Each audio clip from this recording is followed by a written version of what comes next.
Ooh, good evening, y'all. What's good? What's good? Welcome to another live edition of Carolina Panthers Talk, brought to you by Blitzball Champ Gaming here on the YouTube, the Tube. I'm your host, Blitzball Champ Jason Ingram. It is Wednesday, December 21st of 2022. Christmas slowly approaching. It's getting rather colder and colder and colder. And the times have gotten really critical now for the Carolina Panthers. They are in win now and for the rest of this season mode in order for them to make the playoffs. And it will start with this Saturday, Christmas Eve, as the Carolina Panthers will play their last home game of the season against the visiting Detroit Lions. Now, I know typically when one may hear the Detroit Lions, they may think, it's the Detroit Lions. They've never really been good for the longest time. Let's not be fooled. The Detroit Lions are 7-7, and they're battling for a wild card spot. The Lions are not to be slept on. They are still very much in it for a wild card spot. They can't win the division because the Vikings won the division in their previous victory, comeback victory over the Indianapolis Colts. But the Lions can still get a wild card. They're going to need, to finish strong, but they are still very much in it. Mr. Gemini, welcome to the stream. Good to see you. Is my audio coming in? I'm using a new microphone. So is my audio coming in? Just let me know. But yeah, like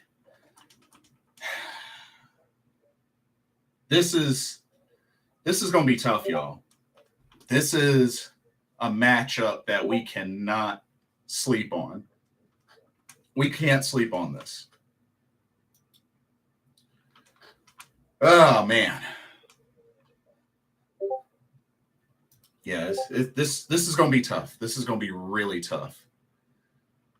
But there's a couple of things to look at that definitely stand out.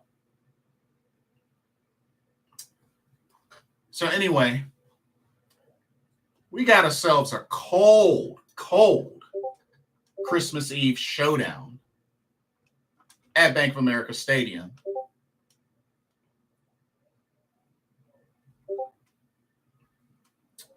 The Detroit Lions, who are 7-7, very last home game of the season for the Carolina Panthers. And supposedly the weather is going to be temperatures in the 30s with wind chills in the 20s. So, oh man, this is gonna be tough. This is gonna be really tough. Mr. Gemini says we can't let the bank get robbed again on Christmas Eve. We can't let the Grinch steal Christmas. Facts. Highly agree. ESPN matchup predictor.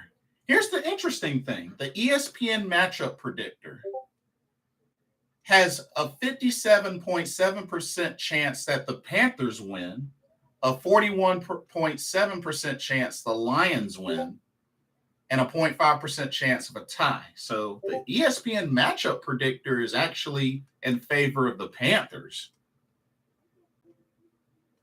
It's actually kind of surprising.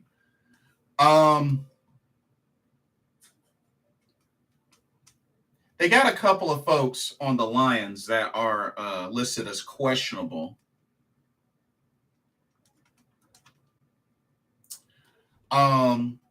Fullback Jason Cabinda Center Evan Brown, offensive tackle Taylor Decker, center Frank Ragnow, safety Deshaun Elliott for the Lions are listed as questionable.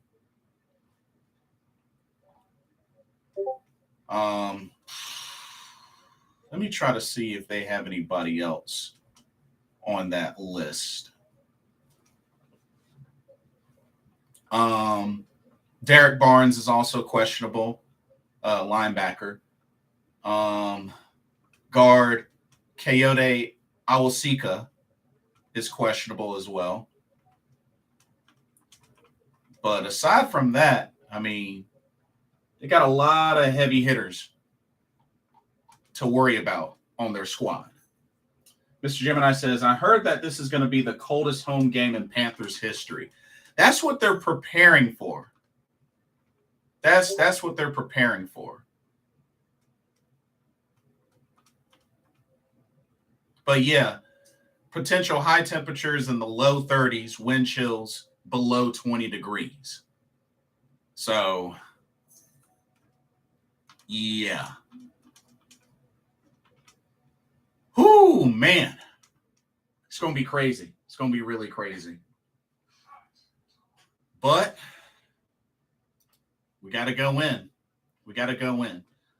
We did pick up another cornerback off of waivers, off of the Chicago Bears, by the name of Justin Lane. Justin Lane. So, a former third-round pick from the Steelers,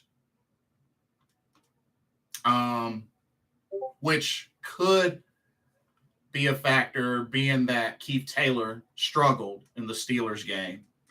And, of course, C.J. Henderson still nursing an ankle injury. But I think I need to check the report. I think C.J. might end up being – oh, okay. C.J. Henderson was a full participant, so that's good. Sup, Super Trey Bo.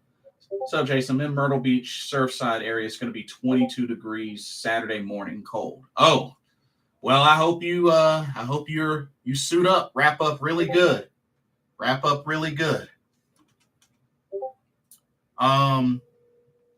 So according to the injury report, bad news, y'all. J.C. Horn is still listed as limited. Still dealing with the shoulder injury. He says he's expected to play, but still, J.C. Horn not at 100% could be an issue. That could be an issue. C.J. Henderson was a full participant for practice, so it looks like he could be good to go. Ian Thomas was limited. Joel Iyegbunwe was limited as well. And Miles Hartsfield went back to being a full participant. So we could be getting him back as well. So, yeah, definitely we're going to need everybody back to full strength for sure. What is the Detroit ranked run defense? Oh, we're about to get into it.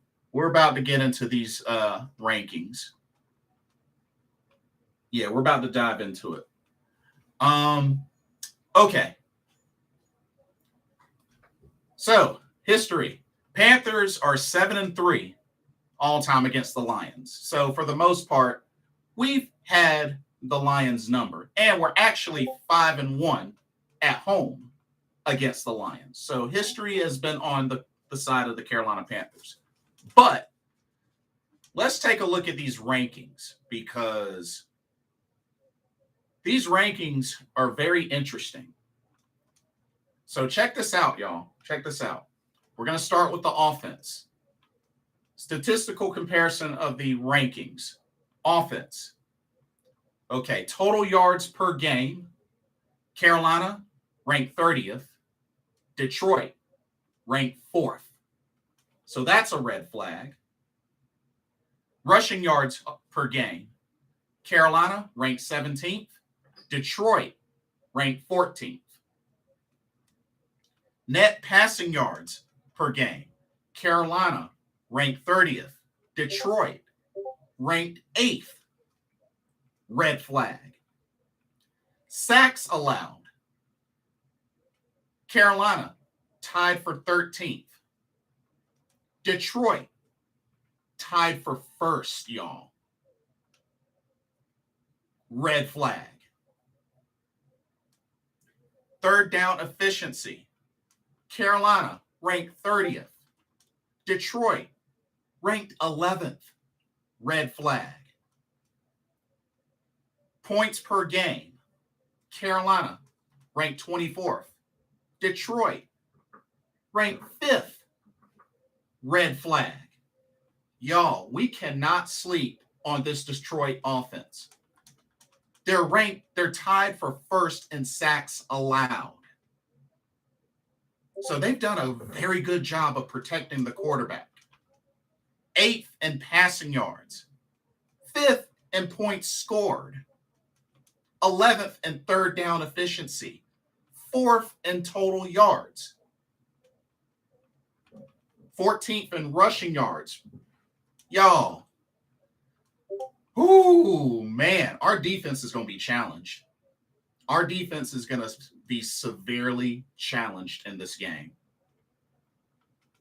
I got to keep it real. That's going to be tough.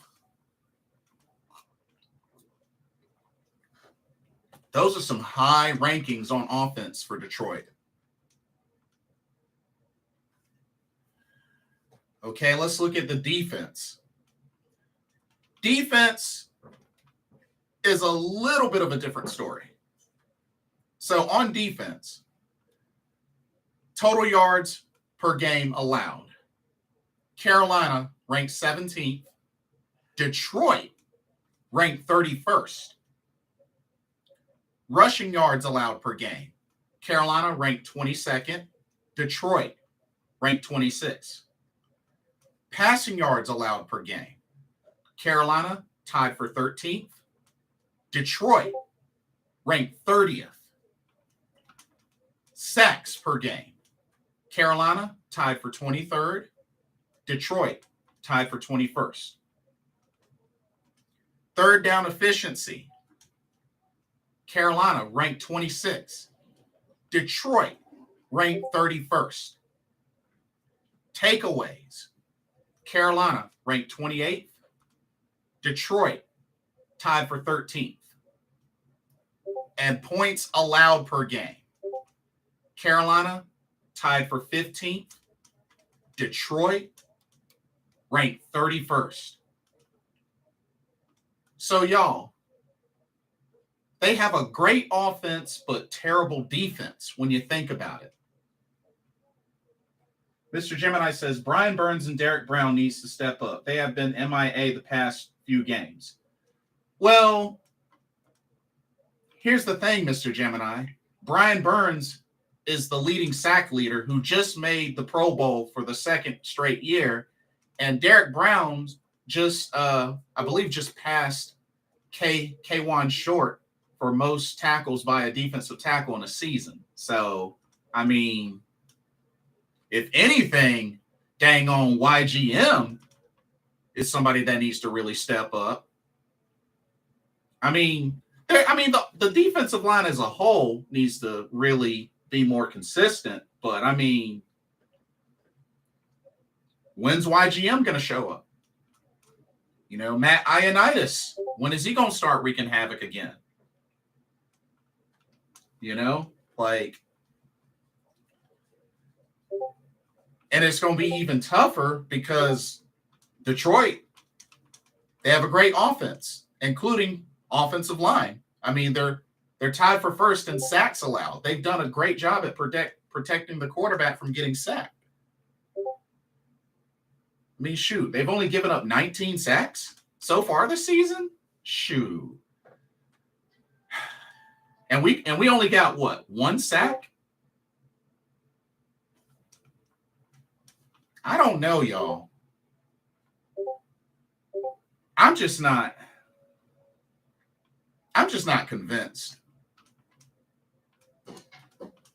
Because it's like Detroit has a great offense, but a bad defense. And, but we don't have a high flying offense either. So it's like, how does it balance itself out? Yes, Mr. Gemini, I did hear about Franco Harris. Yes, I did. Steelers running back recently just passed away. So, yeah. Kevin, welcome to the stream. Hello, this game is going to be a battle. Detroit has been playing extremely well as of lately. 7-7. Did you see that trick play from the Jets game? No, I didn't actually. What was the trick play? What was it? Flea flicker?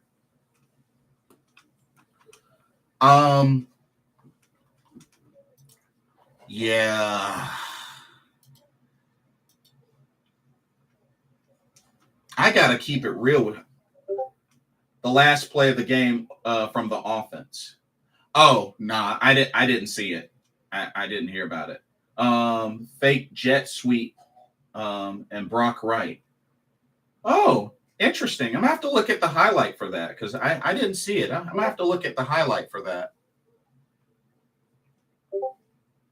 But I bet it wasn't as crazy as the Patriots making the dumbest mistake ever. But no, I have to take a look at the highlight of that. But I don't know, y'all. And then we gotta look at the Detroit Lions, like the weapons that they have. Like Detroit has been putting up some major stats. I mean, Jared Goff has been looking really, really good this season. I mean, 14 games, 64.9 completion percentage, 3,604 yards passing, 23 touchdowns, only 7 interceptions, only been sacked 19 times. Jared Goff looking strong. Jamal Williams has been looking really strong. Jamal Williams, 217 carries for 839 yards, 14 touchdowns.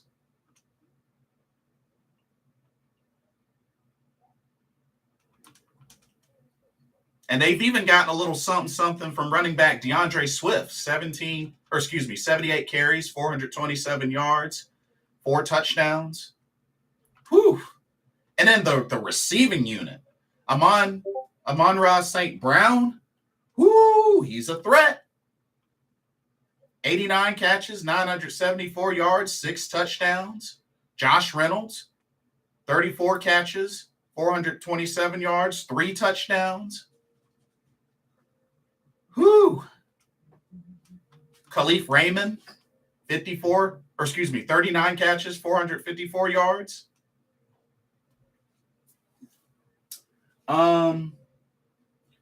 Kevin says the main thing about our team is, remember in 2015 we had the number 1 offense. This comes down to play calling and have great playing on offense, period. Well, here's the thing.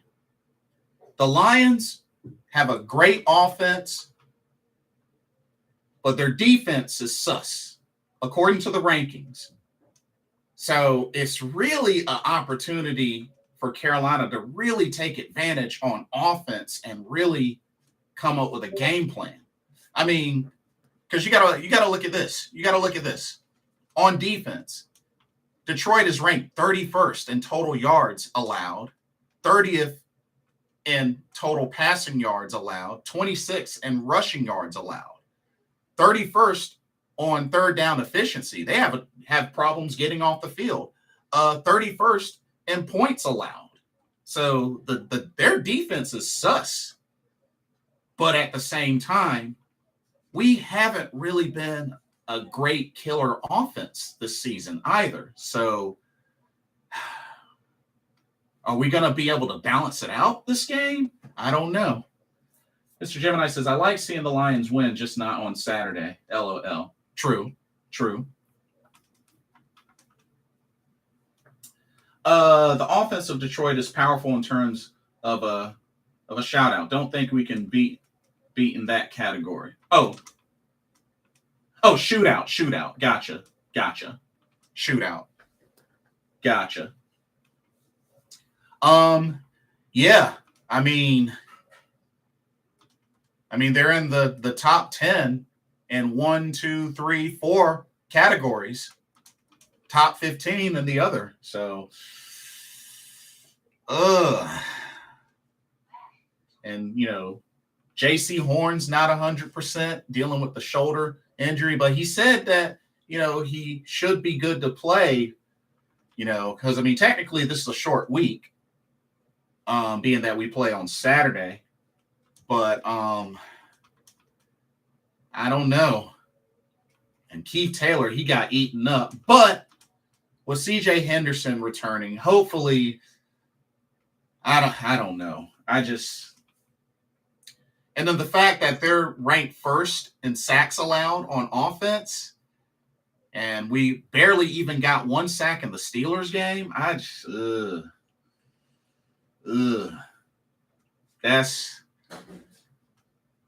I'm worried, y'all. I'm worried. Just looking at those rankings, I'm worried. What's up, Tito Z? Welcome to the stream. What up, champ? Gotta see a different push from the offense and just not only run the ball mostly. You got to get the ball in the air, and the defense must hold. Good game coming if we play it right. Facts. Definitely facts. Hey, what's up, Joe Valesco? Welcome. Kevin says, we will win this game if Carolina can keep Detroit's offense off the field. Then it is possible. That is key. That is very key. Their offensive line has 3 Pro Bowlers in it. 3. Ooh, jeez. Ugh. Yikes.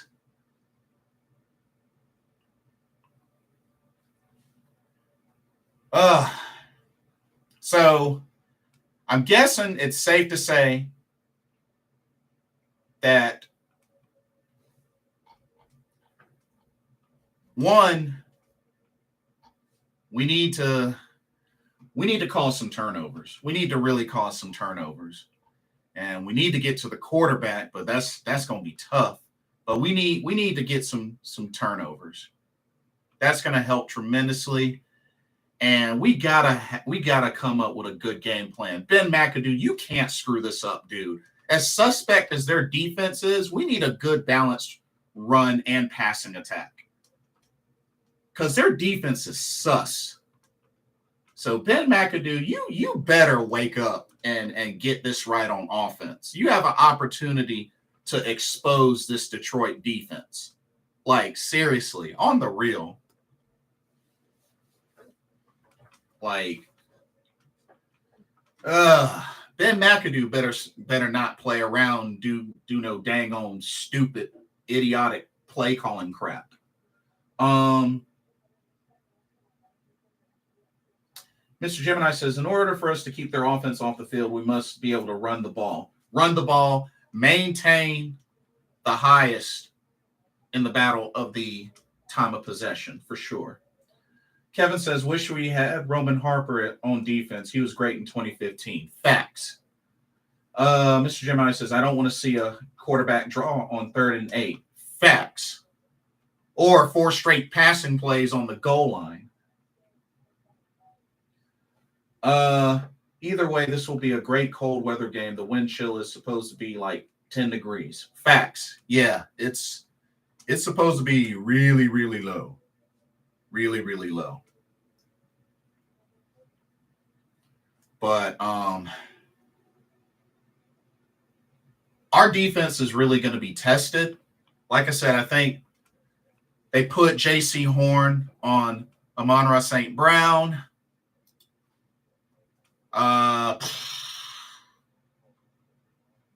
We're going to need to really D up DeAndre Swift and Jamal Williams. Jamal Williams has been having some great games.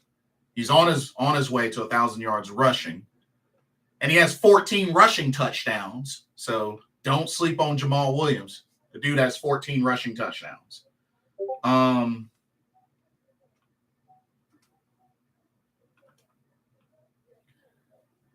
Man. Yeah, they got a run game. They definitely got a run game.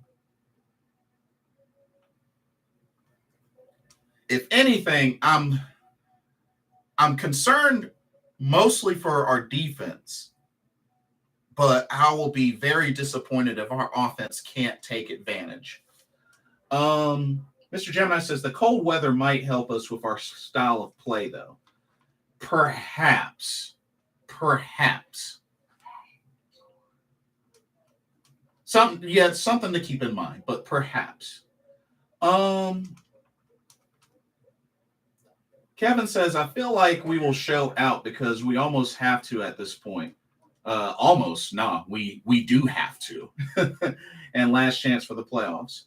Key player who might return is Andre Roberts, Pro Bowl kickoff returner, which the word is he has been designated to return from IR. I believe that's what the word is that he has been designated. Yes, he's been designated to return from IR. So, man. And like I said, I don't know if we may see Justin Lane come in because we picked him up off of waivers. Vietnam, what's up? Welcome to the stream. But Justin Lane, I mean, like I said, Keith Taylor really got destroyed in the previous game. So I'm really worried about the secondary and just the D-line getting enough push because we only got 1 sack last game, and we're going up against a high-ranking offensive line that's ranked first in sacks allowed. So, man, we need a push. We need a big push.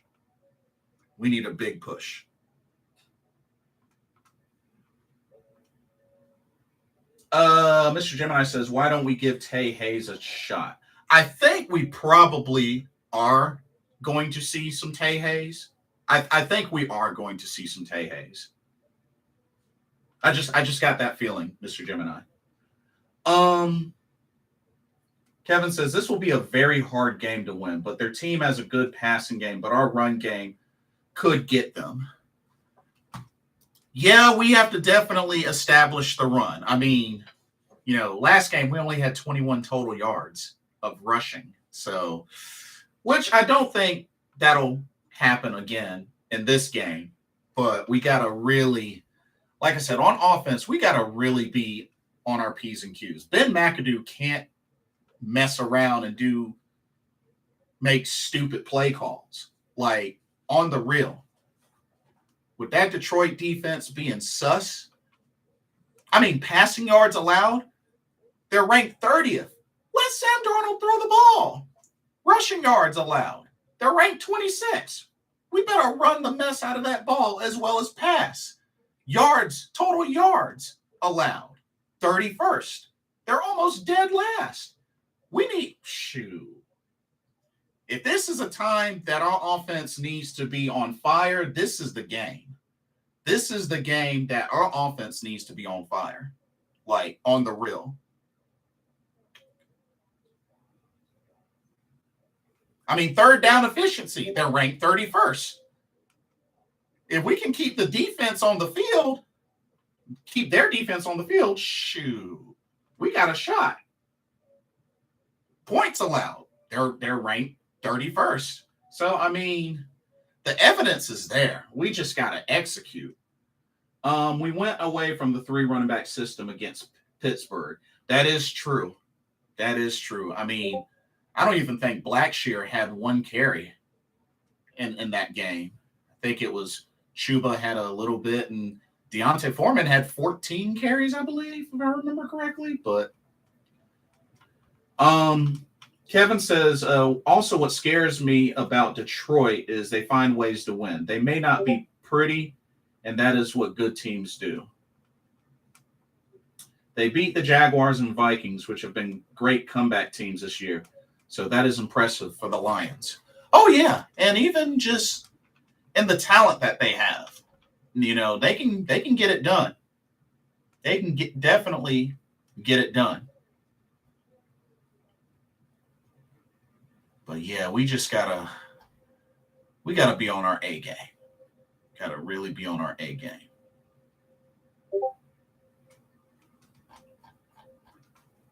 Oh man.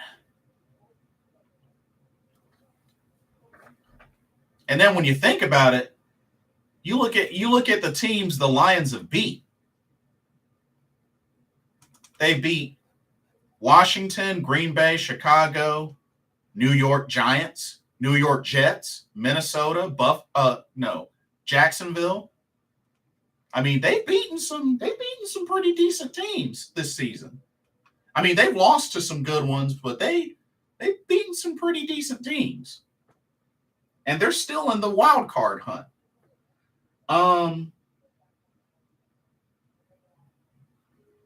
Yes, they beat the Jaguars and Vikings, which have been a great comeback teams this year. So that's impressive. And they almost beat the Bills, true.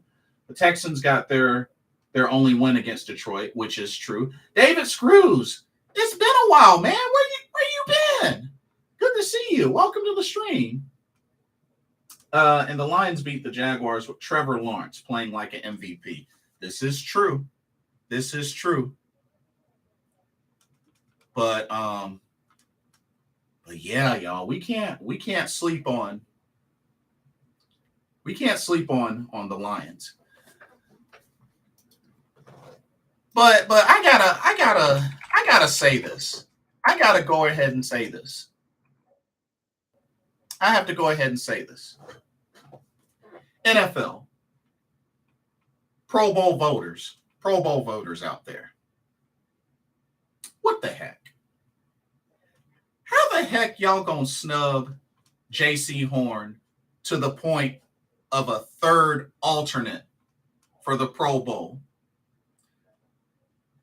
when the dude has 23 catches allowed, the fewest in the NFL, 216 yards allowed, the fewest in the NFL, 0 touchdowns allowed, and a 39.4 passer rating allowed, the lowest in the NFL. And y'all have him as a third alternate for the Pro Bowl. Wow.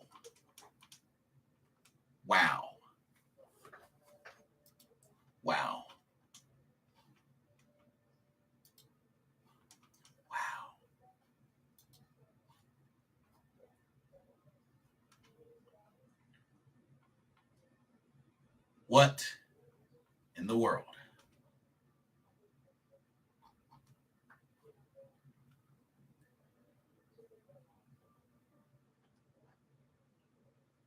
How many tackles?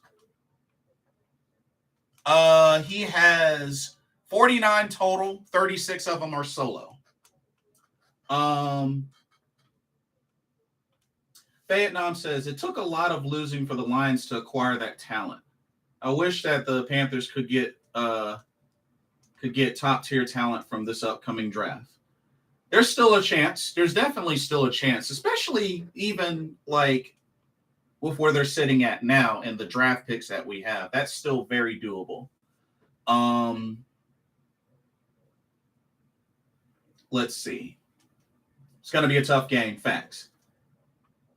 Thanks, man. I will message when I get home and discuss the game with you. Yeah, go right ahead. Comment, post, whatever you got to do. The Lions have every way to counter another team's game plans. True. Mr. Gemini says, but they really love us.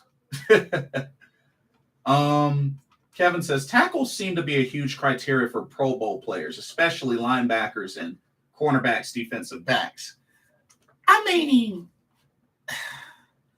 but we're in week 16 and J.C. Horn has those stats. Like, I'm not saying he's got to be a starter, but a third alternate? I mean, that's, well, a third alternate though. And I mean, I know he only has 3 interceptions, but it's like, a third alternate. Like, ouch. And not to mention for us, we haven't had that kind of shutdown corner in a while, in a good while.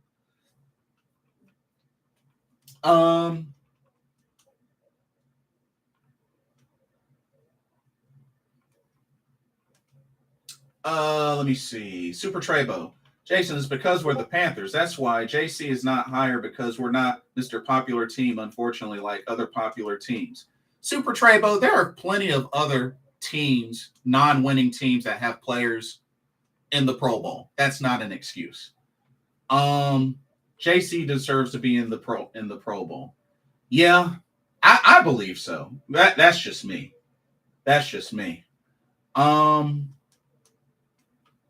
Vietnam says JC got snubbed because he hasn't had any pick sixes, and he only has about 3 interceptions. Most of it is name recognition.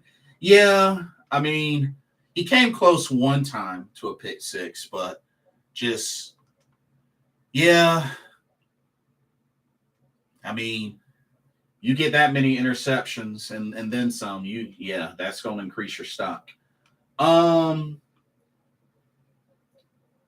Not only did Brian Burns get in, but Brian Burns got in as a starter. So that, I mean, at least that's a statement.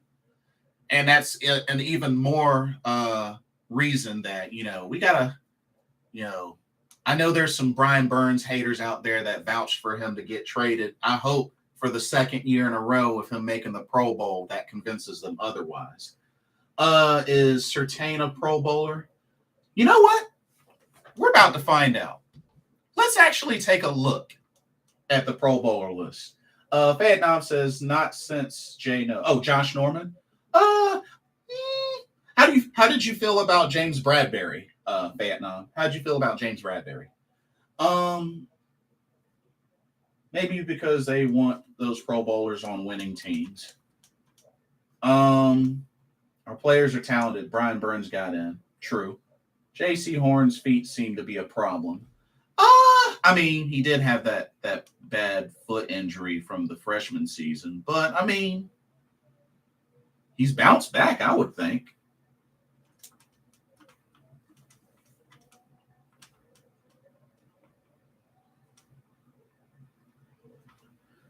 Super Trebo says, yeah, you're right. It's not excuse, but it's because we're the Panthers. If he was on the Seahawks, I bet he'd be more popular for him on the Pro Bowl.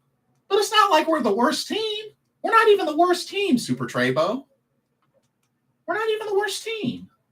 Oh,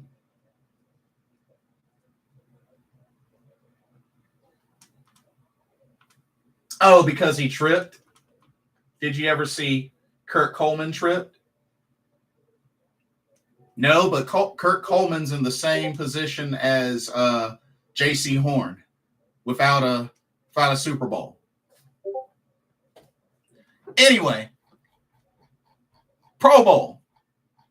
Let's look at these. Let's look at this Pro Bowl roster. So,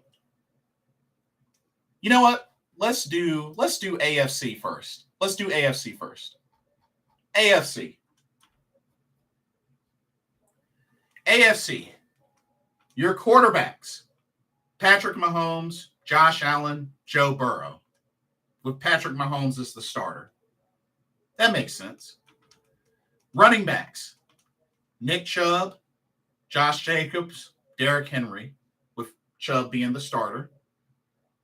Fullback: Patrick Ricard from the Ravens.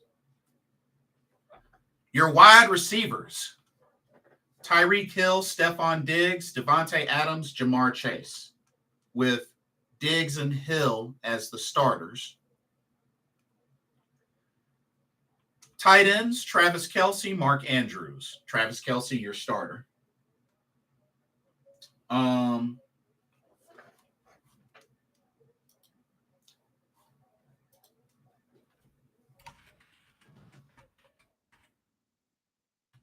Let me see.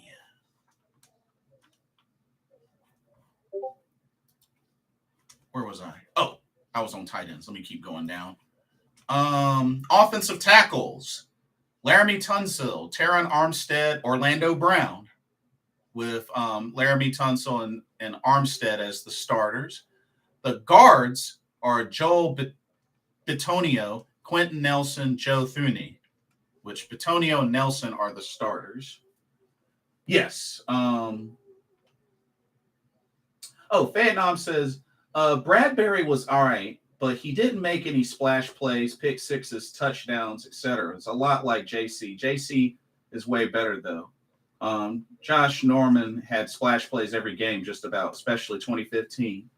Well, let's not forget, Vietnam. Bradbury has 18 interceptions. So, I mean, I don't know, man. He's got 18 interceptions. As a matter of fact, let me see how many he had with Carolina. Let me actually see how many he had with Carolina.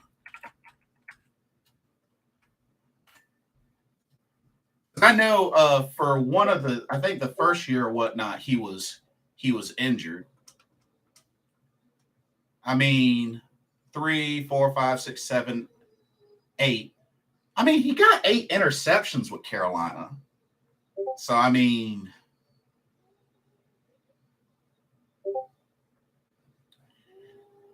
it's arguable. It's arguable.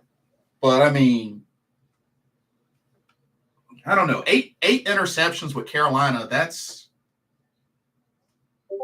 in the 4 years, 8 interceptions. I mean, that's pretty dang on good.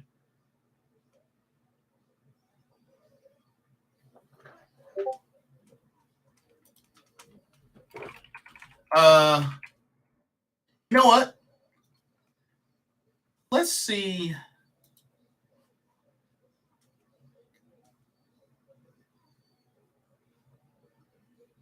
Oh, and when you think about it, Josh Norman, 4, 5, 6, 7. Josh Norman had 7 interceptions with his 4 years. So, I mean, James Bradbury had 8, Norman had 7, and both were in Carolina 4 years. So, I mean, Josh Norman had 4 interceptions in 2015. Of course, 2 of them were pick sixes. Bradbury had 3 in one season.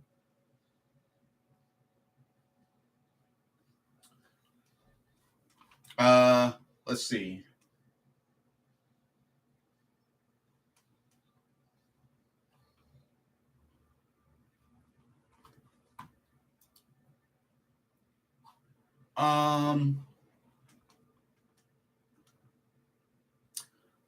No. 2 of them were pick sixes, not 4. There were not 4 pick sixes. He did not have 4. He had 2.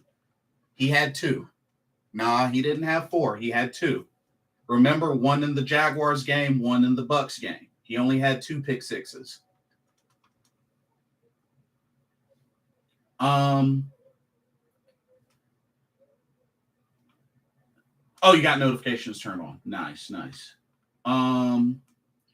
Josh Jacobs has honestly had in his 4 years with us. Yeah, in his 4 years with us, he's only had 2 pick sixes. Yeah, the 2 pick sixes were in 2015.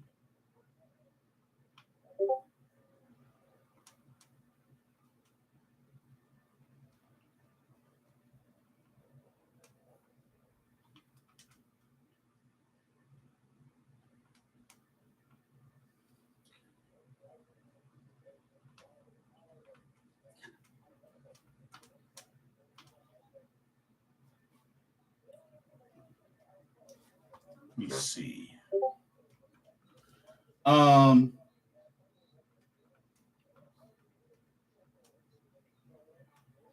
Versus Houston.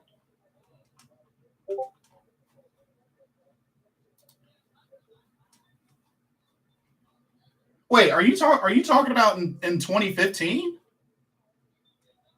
Are you talking in 2015?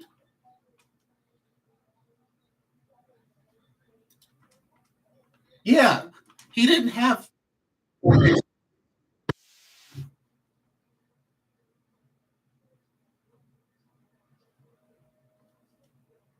One was one was a fumble recovery. Oh, one was a fumble recovery.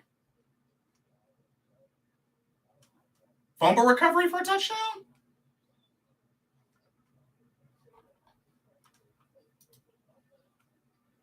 Yeah, he only has two pick six. Nah, not in that game. Nah, not in that game. Nah, he only has the two pick sixes in 2015. But he does have one less interception than Bradbury. So I mean, it's close. It's actually closer than I thought. It's closer than I thought. So I mean, but nah, Josh Norman. I mean, 2015 was his year. And what was cool about Josh Norman is, he started at the bottom and evolved. So that's one great thing you can say about him, and also kind of about Bradbury as well. Let's see.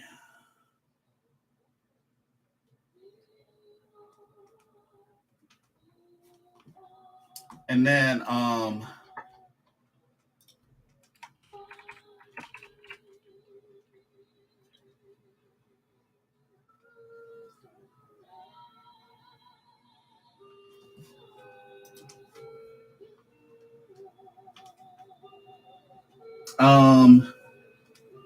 JC Bradbury wasn't shut down to me.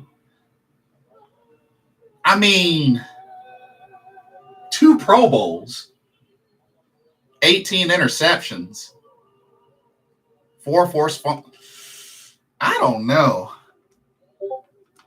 I mean, I think JC could eventually be better. I think he could eventually be better. He has a lot ahead of him, but I don't know. 18 interceptions? That's a lot.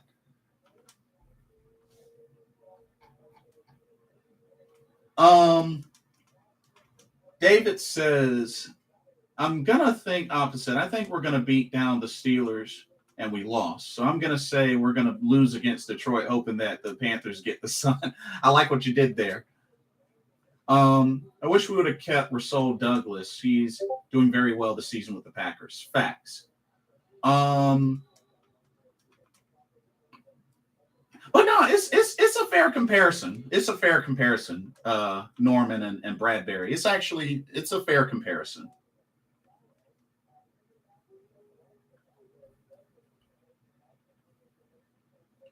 Um, Richard Sherman was better. Richard Sherman. I mean, yeah. Mr. Gemini says, I'll never forget when Norman jumped up like 5 feet and caught the ball and landed on his back in the end zone. Oh, yeah. In the Saints game, that was impressive. If Bradbury was good like that, he still would be here. Well, he wanted to get paid. And he went somewhere else and look at where he is now, Vietnam. Pro Bowler with the Giants and is about to be in the playoffs again with the Eagles. So I mean, he wanted to get paid. And it's something that the Panthers haven't had a great history of, paying the necessary people that they need to pay. I will say that. But the man, he wanted to get paid. So, I mean, I would have loved to have still kept him, but he wanted too much money. And I feel like he made a fair argument for that. J. Cole, what's up? Good to see you. Welcome to the stream.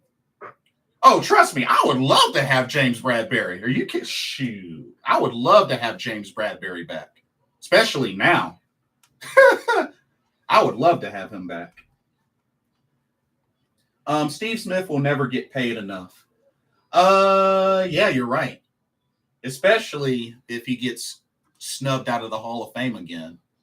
But we'll see. Okay. Where was I? I got off track. Oh, Pro Bowl. Centers. AFC. Creed Humphrey. Mitch Morse. Creed Humphrey is your starter. AFC defense. Mr. Gemini, you like Bradbury over Jackson? Dante Jackson? Yes. I'd rather have Gilmore back. 1,000,000% agree with you, Vietnam. And he wanted to stay too, especially being he's from Rock Hill.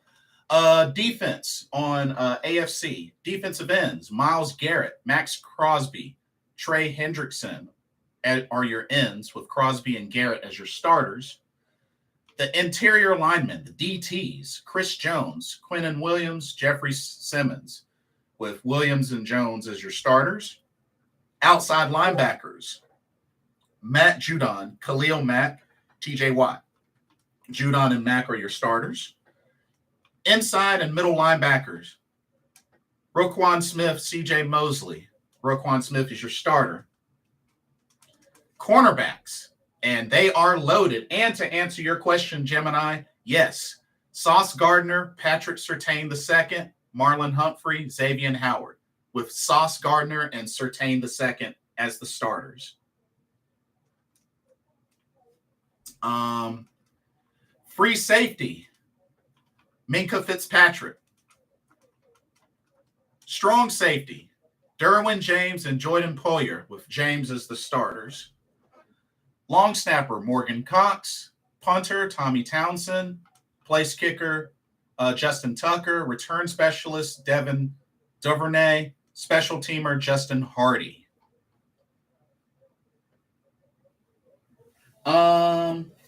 Brandon Graham, a Pro Bowler. What position does he play?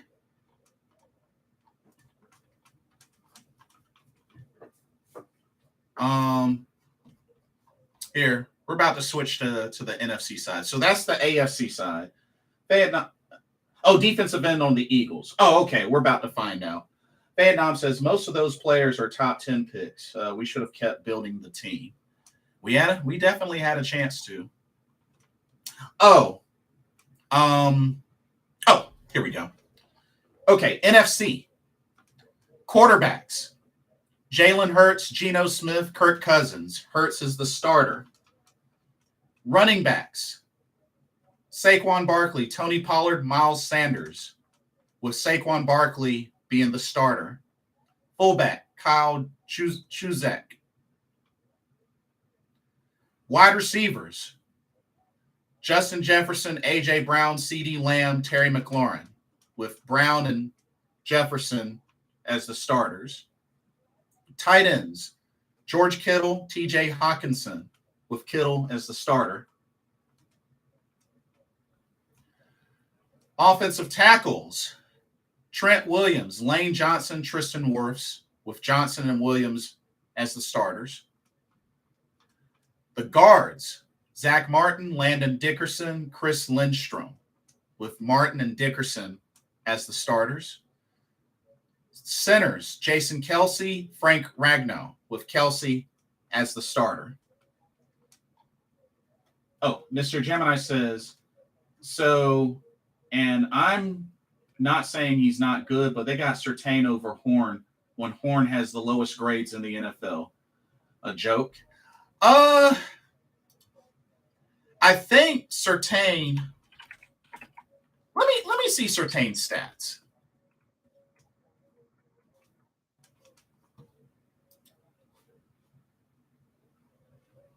$42, 55 total tackles, 42 of them solo, a forced fumble, 2 interceptions. You know what? He does have more tackles than JC, but that's about it. Actually, Mr. Gemini has a fair argument with that. He actually has a fair argument. Good call. Landon Dickerson's on the lines. I told you about the Lions Pro Bowl offensive line. Yes, you did, Kevin. Yes, you did.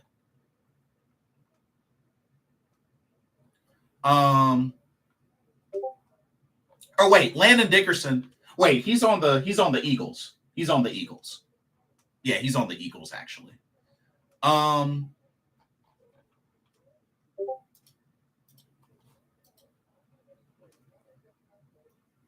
Let's see. Defense. Defensive ends. Nick Bosa, Brian Burns, DeMarcus Lawrence. With Bosa and Burns, B&B are your starters. So congratulations to Spider-Man Brian Burns for his second straight Pro Bowl.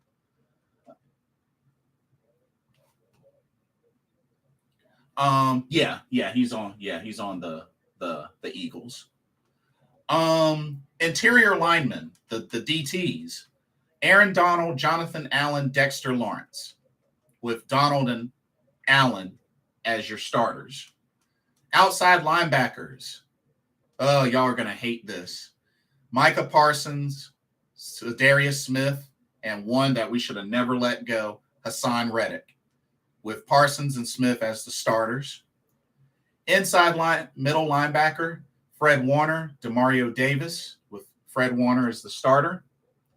Cornerbacks, Darius Slay, Trayvon Diggs, Tariq Woolen, Jair Alexander, with Slay and Diggs as the starters.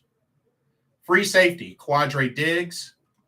Strong safety, Butta Baker and Talanoa Hufanga, with Baker as the starter. Long snapper, Andrew DePaola. Punter, Tress Way. What? No Johnny Hecker? Boo. Place kicker, Jason Myers. Return specialist, Cavante Turpin. Special teamer, Jeremy Reeves.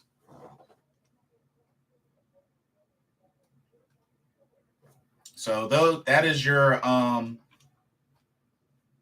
NFC Pro Bowl team. But yes, Johnny Hecker has made it before. He was there last year. He was the Pro Bowler last year, if I remember correctly. Brandon Graham is a pro. Reddick is balling on the team. Sad he has to leave the team. J. Cole says, what are the NFC defensive tackle starters? Sure. Aaron Donald, Jonathan Allen, and Dexter Lawrence. Aaron Donald from the Rams, Jonathan Allen from the Commanders, Dexter Lawrence from the Giants. As a matter of fact, Johnny Hecker might be a two-time Pro Bowler. Hold on.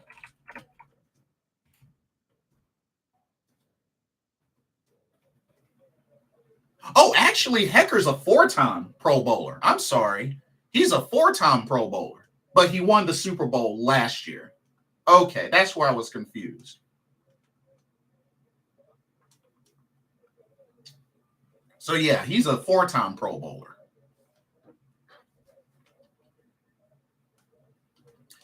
And he holds the record for the longest punt in a Super Bowl, which is 65 yards.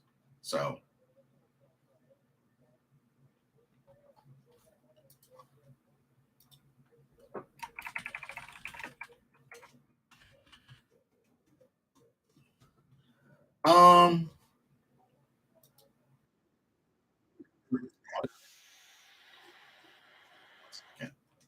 sorry about that. I think Derek Brown should be in the Pro Bowl. Well, he did tie KK Short's record of total tackles.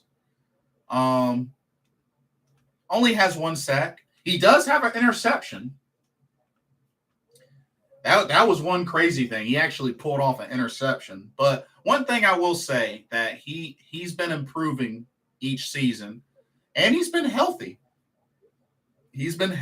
I just feel like, I think for me personally, don't expect a lot of sacks from Derek Brown, mainly because I think his main specialty is run stopping, tackles for loss.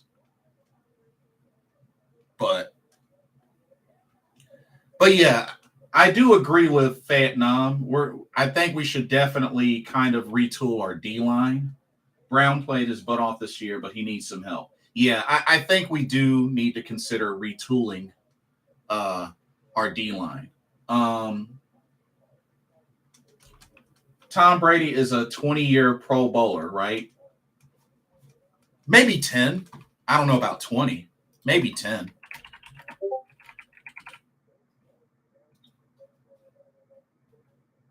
Seven. I was close.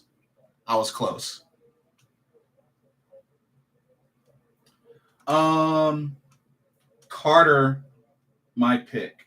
Carter. Who are you referring to? J. Cole? I don't recognize the name.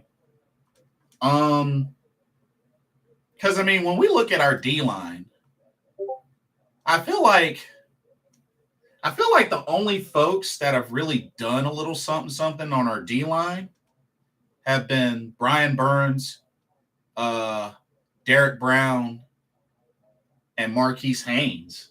Personally, I mean, YGM hasn't really showed up. Bravion Roy, although Bravion Roy has an interception. I mean, he's got that one interception as well. So there's that. Marquan McCall started off decent, but then he's disappeared. So I don't know what's up with Marquan McCall. He started off decent, but then he disappeared. Oh, Jalen Carter. Gotcha. Jalen Carter.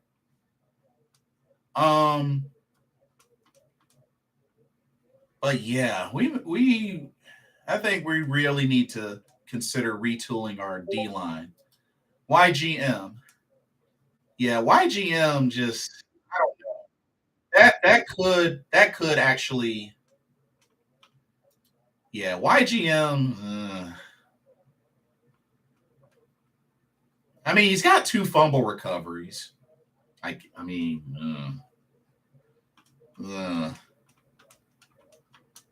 yeah, I don't know. I think the door might be slowly closing on YGM, y'all, just to keep it real.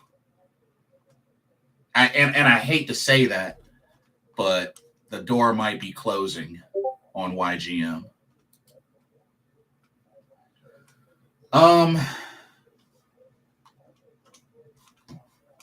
Score prediction.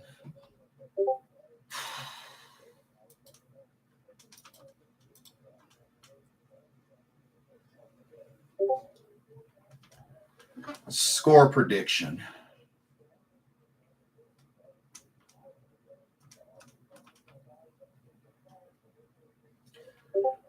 I'm going to keep it real, y'all.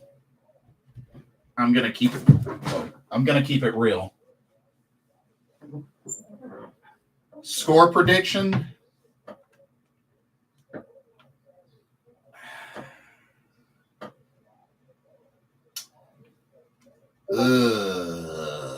I hate to say this, y'all. I think it's going to be a heartbreaker.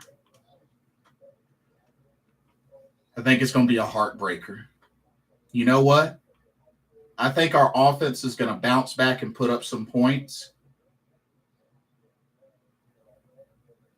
But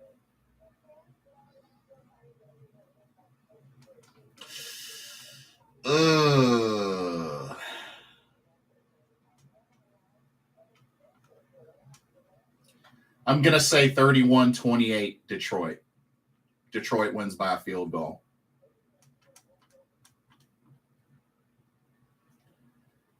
I'm going to say 31-28 Detroit. And the Cinderella story ends. I got to keep it real.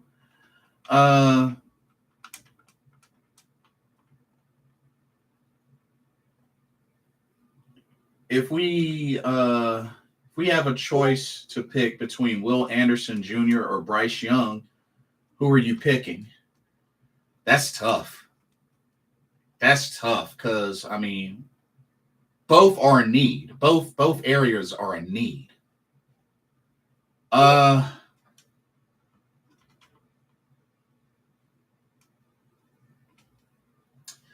That's tough. That's really tough. Yeah, that's a tough one, Joe Valesco. That is a really tough one.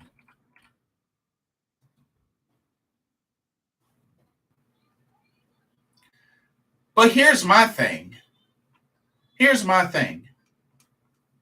Can he play middle linebacker? And I'm legit asking this because I honestly don't know. Can he play middle linebacker?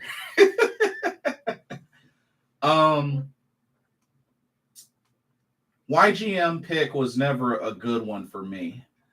I thought he had potential, but started off rough because he was hurt. He wasn't healthy.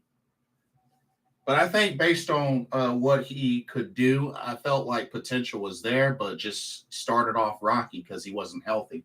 I mean, his first year, he only played 12 games. So I feel like that kind of was a rough start for him, and just he hadn't been able to really. So that's my thoughts on YGM, but I had hopes, but just started off hurt.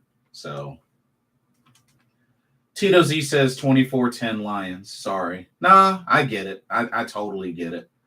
42-21 Lions. Yeah, I mean, they got that high-powered offense. Vietnam says McCall was abducted by aliens and hasn't been seen in weeks. You're probably right. So Vietnam, you're picking Will Anderson. He would make the most impact right away. Yeah. I definitely feel he could be a sack machine for us. Could definitely be a sack machine. But it sounds like he's mainly played outside linebacker. Like I really would like for us to go hard on middle linebacker. We haven't really had a good middle linebacker since Kuechly. I think we should go a little harder on middle linebacker, personally. The Chicago Bears will probably be getting Will Anderson. You know what? Let's take a look at the Tankathon right now, just because I'm curious to see what do they even have Carolina mock draft. So according to the mock draft, as of now, they have Carolina going Quentin Johnston, wide receiver out of TCU. That's where they have on the Tankathon. That's where they have Carolina, number 8 in the first round, picking Quentin Johnston, wide receiver out of TCU.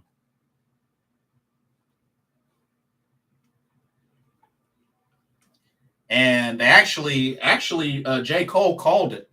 They actually have the Bears, number 2, Will Anderson.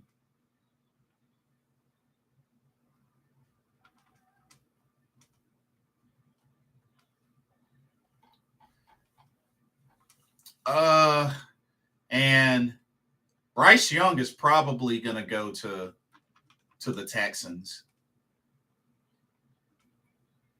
Yeah, Bryce Young is probably going to end up going to the Texans, y'all.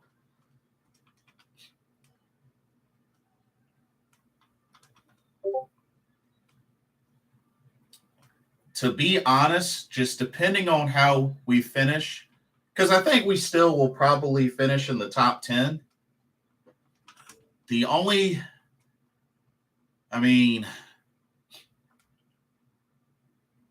So looking at Bryce Young, CJ Stroud, Will Levis, Anthony Richardson. Anthony Richardson, they have him falling potentially to the Bucs at number 19.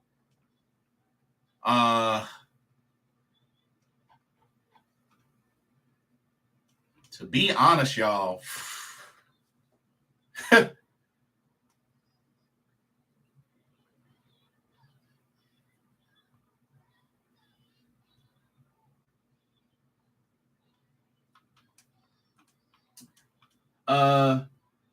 Vietnam says, I wonder why they have us going after a wide receiver when we clearly need a lot of help at linebacker, edge, and quarterback. I'm not going to say that wide receiver isn't a need. I think it's probably a extremely low priority, but I could understand why it might be a need, but I'm thinking possibly extremely low priority minor. But you make a good point, Vietnam. You make a very good point. You make a very good point.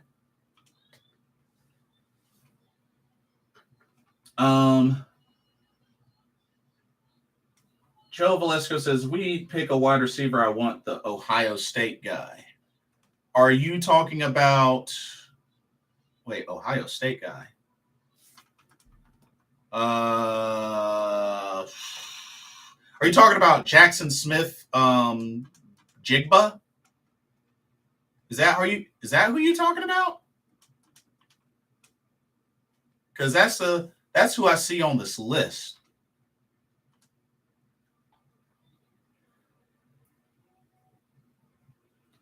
Wide receiver at eighth overall. Yes, Vietnam. That's what they have on the Tankathon. Will Levis and Anthony Richardson will fall to the second round, just my opinion. I could see Richardson falling to the second round. Will Levis, it's 50-50. It's 50-50.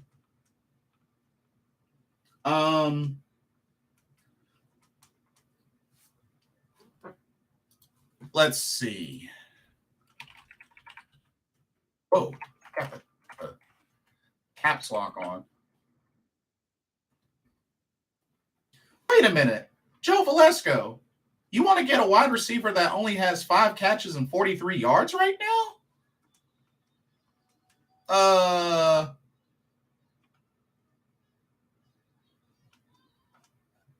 He only has 5 catches, 43 yards this season. Has he been hurt or something? Because I don't know about that. Phantom says that could be taken care of in the second or third.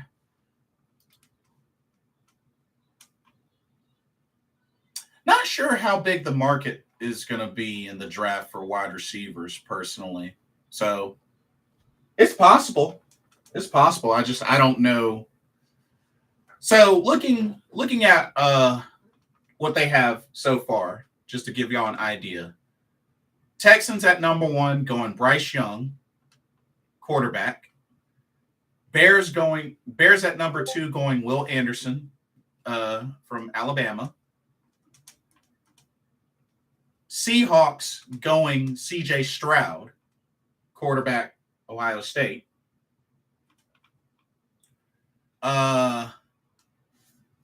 Jalen Carter to the Lions defensive line.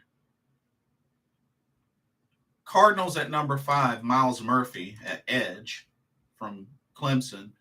The Colts at 6 with Will Levis, quarterback.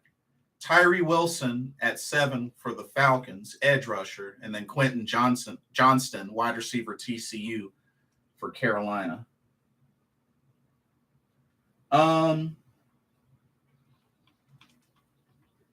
We need a day 1 starter from our first round pick. That's hopefully the idea. That's hopefully the idea.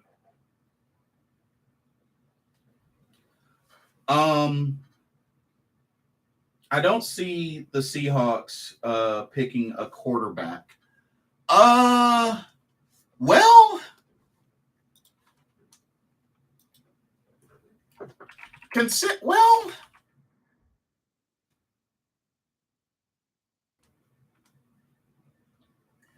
I don't know. I mean, Geno Smith is not a young guy. I mean, he's 32. So, I mean,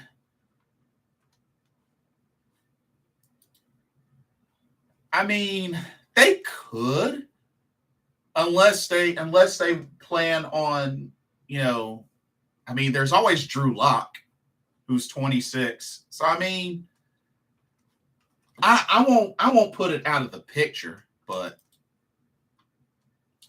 Mr. Gemini says, where's CJ Stroud? He dropped. They have him going at number 3 to the Seattle Seahawks, Mr. Gemini. Vietnam says, I wouldn't mind a top flight corner with our first pick.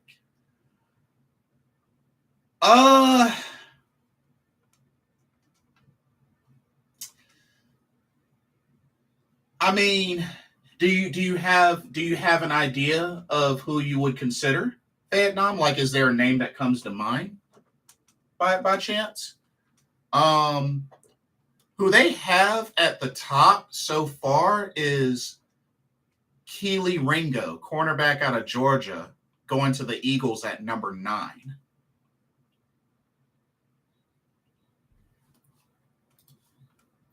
Keely Ringo.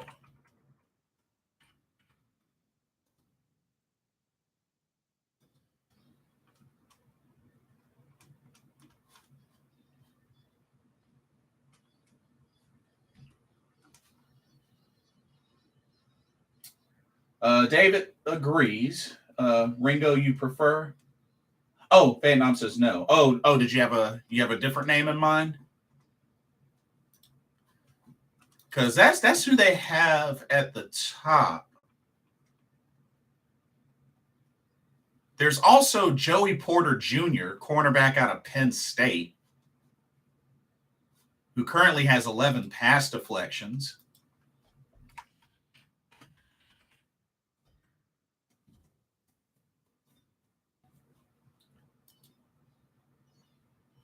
Um, eh, I don't know if there's really. I mean, is there really one? Is there really one in the draft?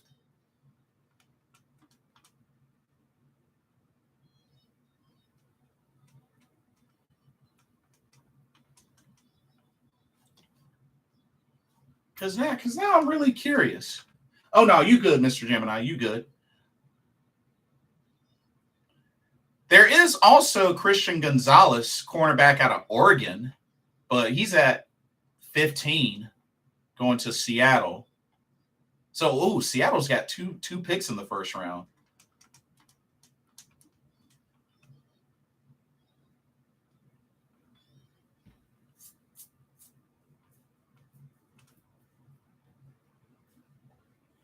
Vietnam says, I didn't know any names. I haven't looked yet since we didn't tank it out. I lost my luster for looking at it. Gotcha.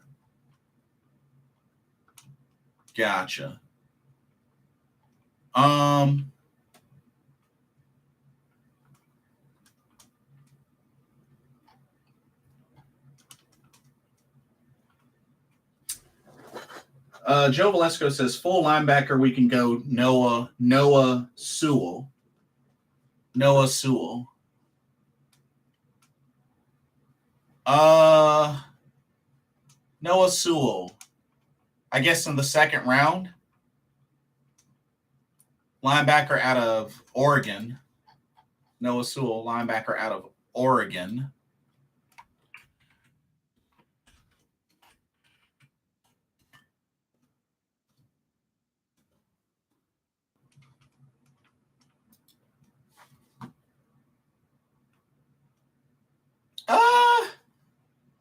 Perhaps. Ooh, from American Samoa. Uh-oh. I see you. But honestly, y'all, like if we're gonna be in the top 10, if we're gonna be picking in the top 10, then we really should hit our biggest need in the top 10. And it's really going to come down to what falls. And what I could really see falling according to what's listed here,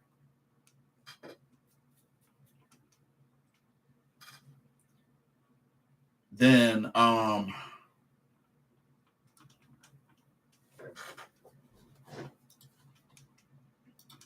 and then don't forget, let's also not forget that we still have a returning Dante Jackson, because remember, we did extend him.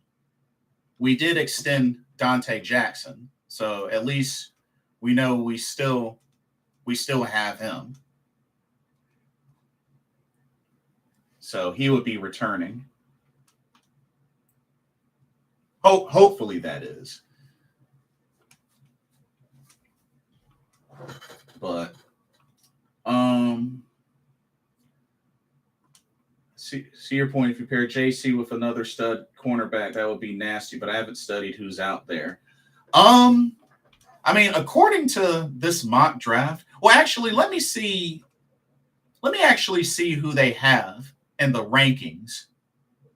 So for cornerback, yeah, Keely Ringo, Joey Porter Jr., Christian Gonzalez, Cam Smith.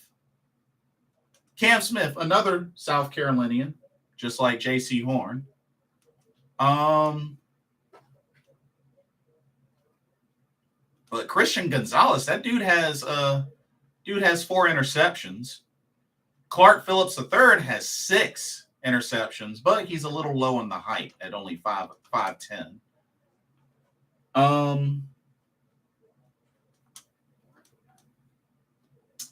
I'm trying to look at how we can get in the playoffs. Win these remaining 3 games, but I assume you're talking about next season. Van Dom says, what do y'all think our biggest need is? I think it's linebacker and edge. Biggest need? That's tough because here's the thing. Let me ask y'all a serious question. Okay. On the real, yes. Sam Darnold has played a little better behind a legit offensive line. Despite the Steelers game, he hasn't turned the ball over. He's made some good throws. His stats haven't really been high. I mean, he just hit over 200 yards passing in the Steelers game. But here's the thing. Are y'all really willing to go through another season of Sam Darnold if they decide to bring him back? Or do y'all really want to go out and get a quarterback that can legit be a contender to be the franchise quarterback? Because that's one thing I got to point out is we as a fan base, we've been talking quarterback for a long time, especially with what we went through the past couple of years since post-Cam. So is quarterback still the biggest need? Because I know a lot of us have wanted for Sam Darnold to get his shot this year, see how he plays behind a solid offensive line. And we are seeing a taste of that, even though we haven't seen Sam do a full season. Do y'all still really want to see a full season of that and they bring Sam Darnold back next year? Just be honest, in all honesty. And aside from that, middle linebacker, edge, yeah. Either edge / DT. And we might want to consider safety as well. Noah Sewell is the brother of Penei Sewell. Oh, nice. J. Cole says Carolina Panthers getting Jared Verse to partner with his buddy Brian Burns. That would be awesome. Jared Verse. I take it he's edge? Jared Verse. Edge. Florida State. Ooh. Currently has 7.5 sacks. 6'4", 248 pounds. Oh. Ooh. Okay. Interesting. 41 tackles. Oh, okay. Nice.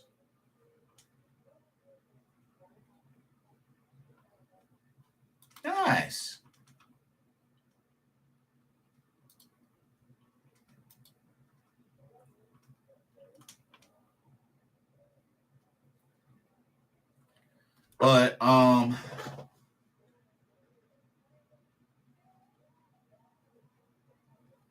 and see, if it came between Anthony Richardson and Hendon Hooker, the thing is with Hendon Hooker, he's a little up there in age, but he takes good care of the football.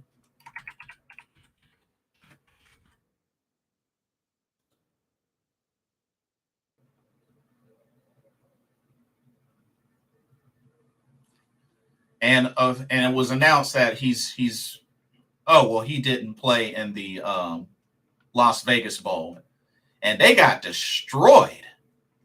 Dang, they got destroyed for it.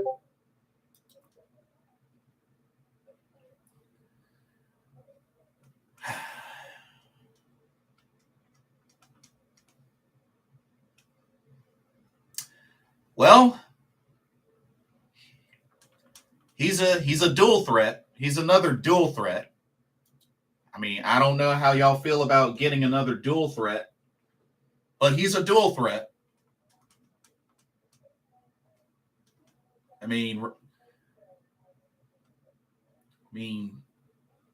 53.8% completion, or excuse me, career. I'll do career. 54.7% completion percentage, 3,105 yards passing, 24 touchdowns, 15 interceptions, sacked 17 times. Rushing, 161 attempts, 1,116 yards, 12 rushing touchdowns. I mean,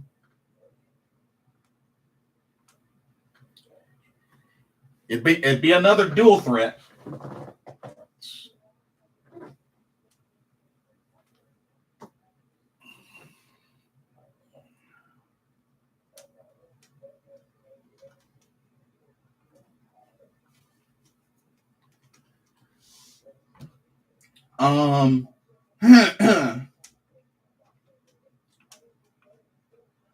James, welcome. Good to see you.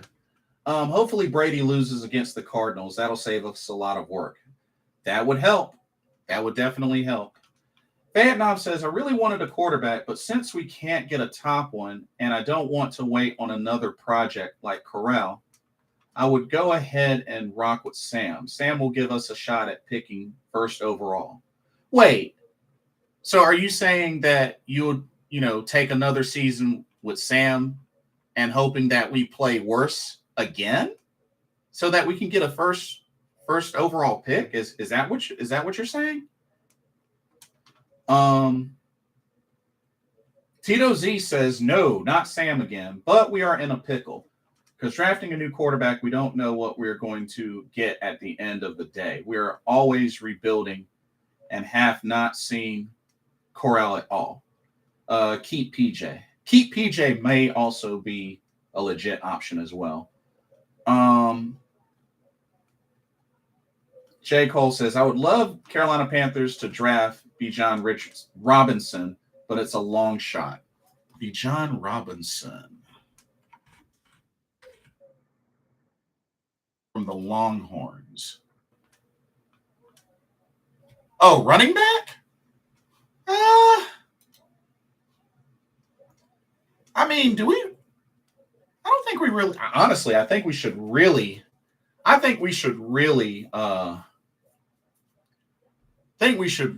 consider re-signing Deontay Foreman personally, and I think our running back crew is fine.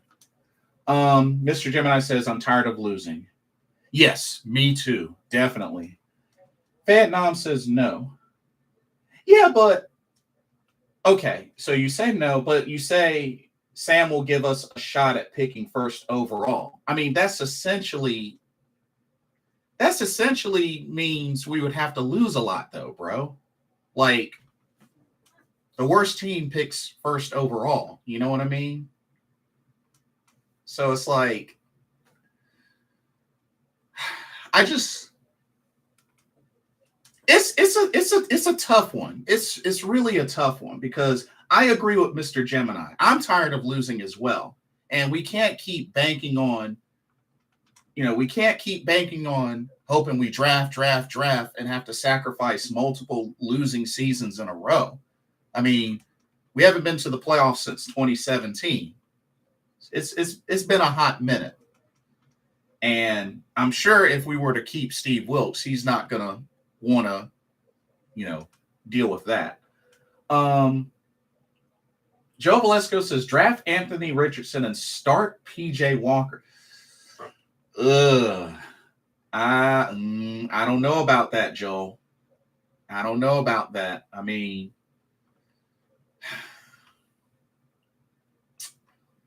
I I just don't think there's any consistency from PJ Walker as a whole. And I think we're only going to get as best as what we've seen so far of PJ Walker personally. Tito Z says, I like our running back crew, but do we need to keep all three? I'd be down to keep all three. Why not? I mean, Chuba Hubbard's still in his rookie contract. Raheem Blackshear, I mean, speedy guy, we could keep him, but he could also be replaced as well. He could also be replaced as well. But Raheem Blackshear, he's only 24. He's only 24, so I think we should keep him, especially when it comes to special teams as well. And then Deontay Foreman, let me see, how old is Deontay Foreman?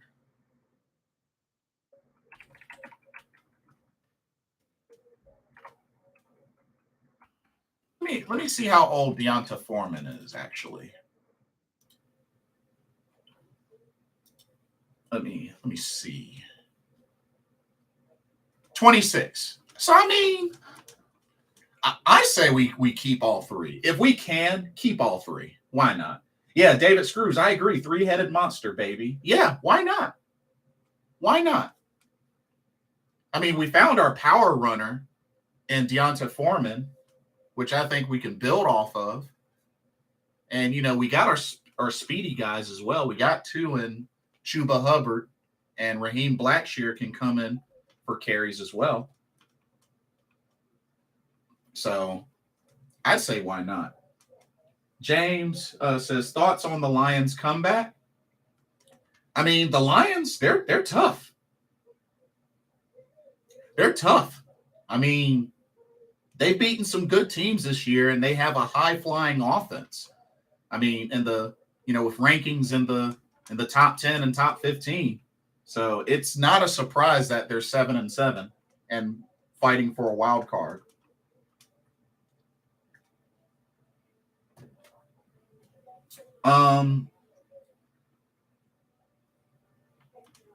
Foreman versus CMC during the first 12 games. Foreman has outran CMC. This is true. And, of course, congratulations to Run CMC. Run CMC. It's going to the playoffs for, I believe, his second time in his NFL career, if I remember correctly. So, yeah. J. Cole says, I would rather sign David Carr, get rid of Sam Darnold and PJ Walker. Yeah, we're going to have a very interesting offseason because here's the thing. Like, the thing with Sam Darnold that makes it difficult, the dude is 25-year-old veteran.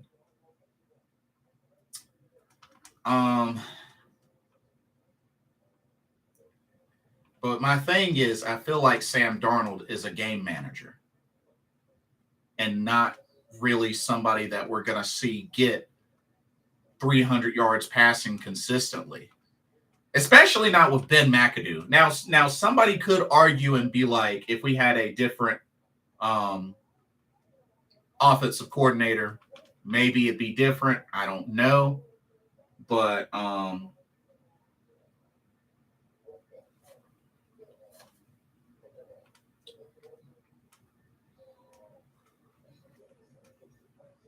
I think J. Cole might have meant Derek Carr, possibly. I think he might have meant Derek Carr. David Screws says, I'm tired of giving up picks for quarterbacks. Let's just draft one in 2024. Chill, people. Yeah, and honestly, and I think that may be what it has to come down to, unless they really want to see if Matt Corral can bounce back and compete to start, which, I mean, I know many want to say Matt Corral is a prospect, whatnot, but we really haven't gotten a chance to see what he can do because he got hurt. So, I mean, we don't really know, y'all. We don't really know. Oh no, J. Cole, you're good. You're good. You're good. But it's like, y'all, we really don't know about Matt Corral. I mean, we don't know. So it's tough, y'all. It's really tough.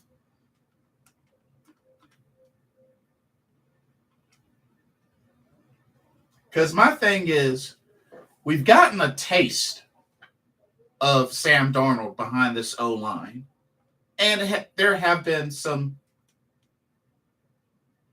decent results, just nothing impressive.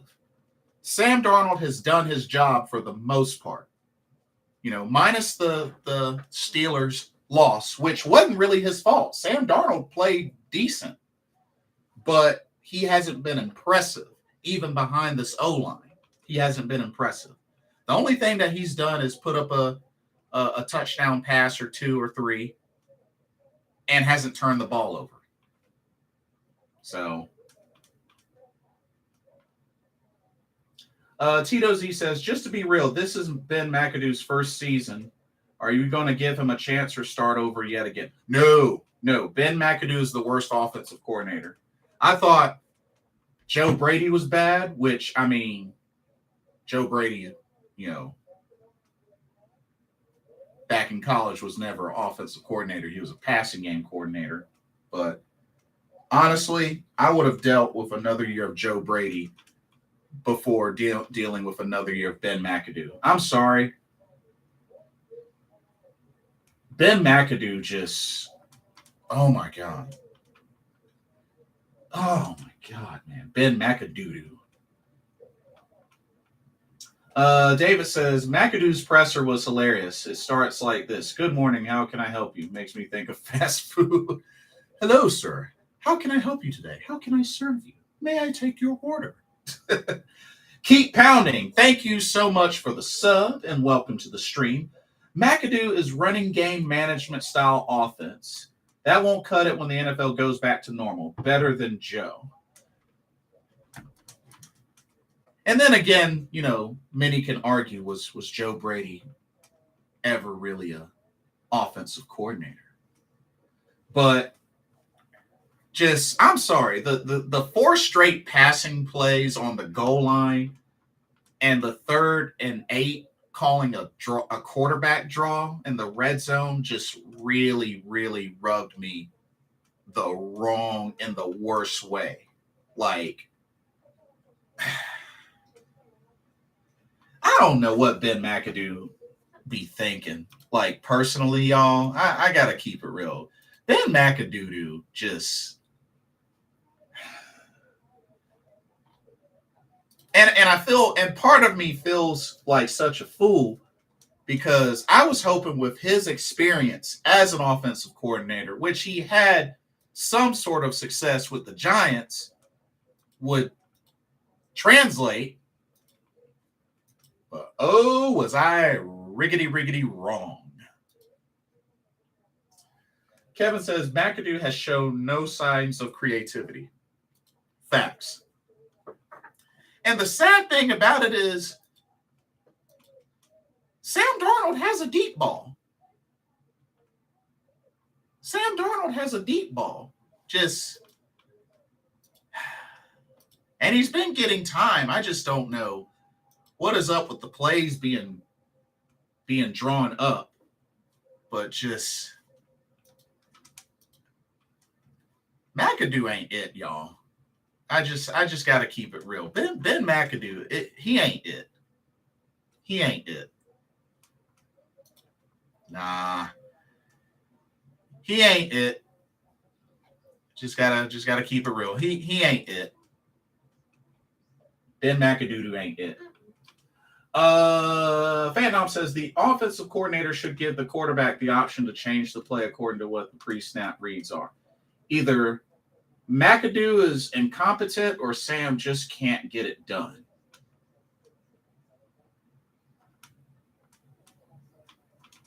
You make a point. Could be one or the other, for sure. David says McAdoo is Chucky all day with that hair. Makes you wonder about his play calling. He does kind of look like Chucky. I ain't gonna lie. I gotta agree with you on that. Then who do we bring in as play caller? Shoot. Honestly, I wouldn't mind going for like a Ken Dorsey or a Byron Leftwich.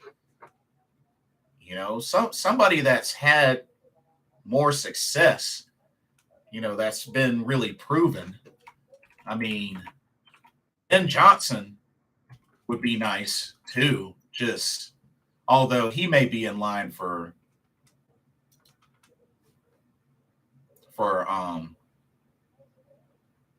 head coach. Not to mention Ben Johnson's a North Carolinian. He's a North Carolinian. So,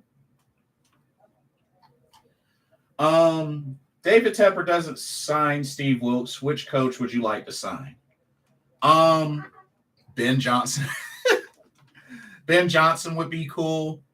Sean Payton. I know a lot of people vouch for Sean Payton, but that whole Bounty Gate thing I've never been able to recover from, to be honest with you. But I mean, it's a Super Bowl champion, so I mean, he knows how to win. There's even rumors about Mike Tomlin. I would be really shocked if he would ever consider coming to coach for the Carolina Panthers. I mean, until potentially this season, he's never had a losing season since he coached the Steelers. So I have no idea why the heck he would want to come to Carolina personally. But Kevin says, want the Lions offensive coordinator. Yeah, Ben Johnson. Yeah. Oh, as a matter of fact, who's that Eagles coach? Who's that Eagles coach? Nick Sirianni? Nah, he's not going to want to leave there. He's not going to want to leave there. No way. Nah, he's not going to want to leave there. No way, man.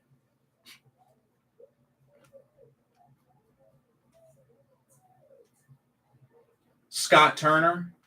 That's Norv Turner's son, right?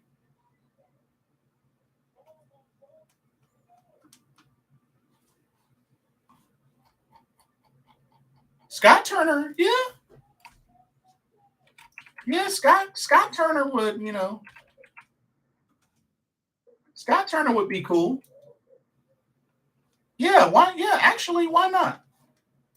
Actually, why not?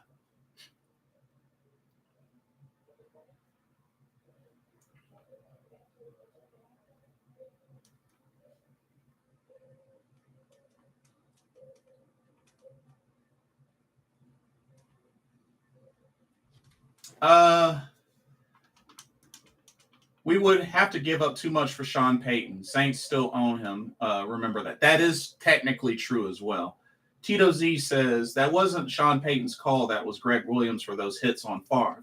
But he tried to cover it up. So he's just as in the wrong because he did try to cover it up. He might not have orchestrated it, but he did try to cover it up.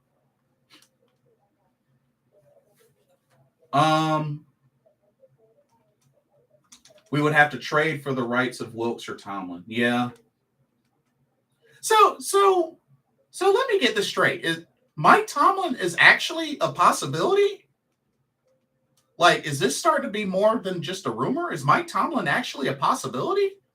Because that would be insane.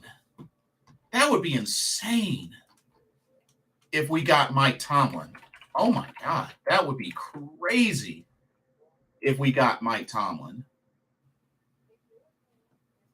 Which he's not too far from, North Carolina. I mean, Hampton, Virginia.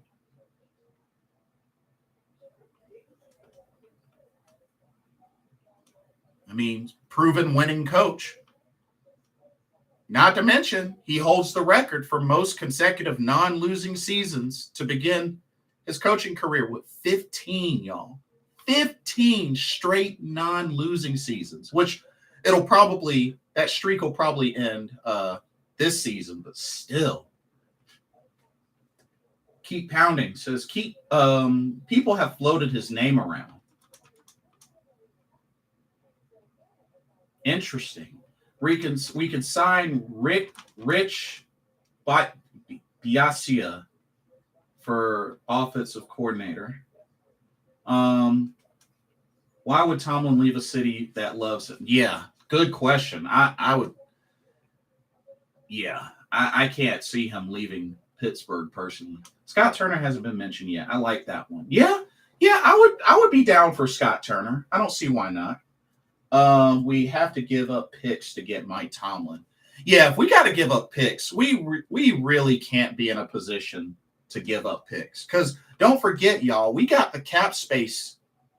We got the over the cap issue in the offseason that we got to fix as well. We still got to fix that. So it's going to be tough. It's going to be tough. Rich Bisaccia.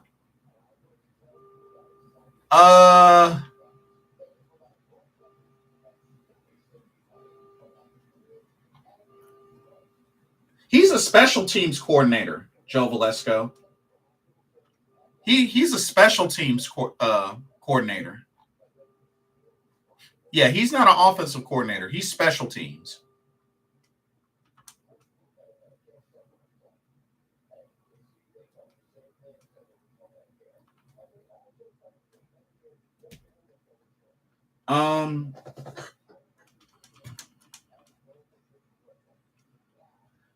David says,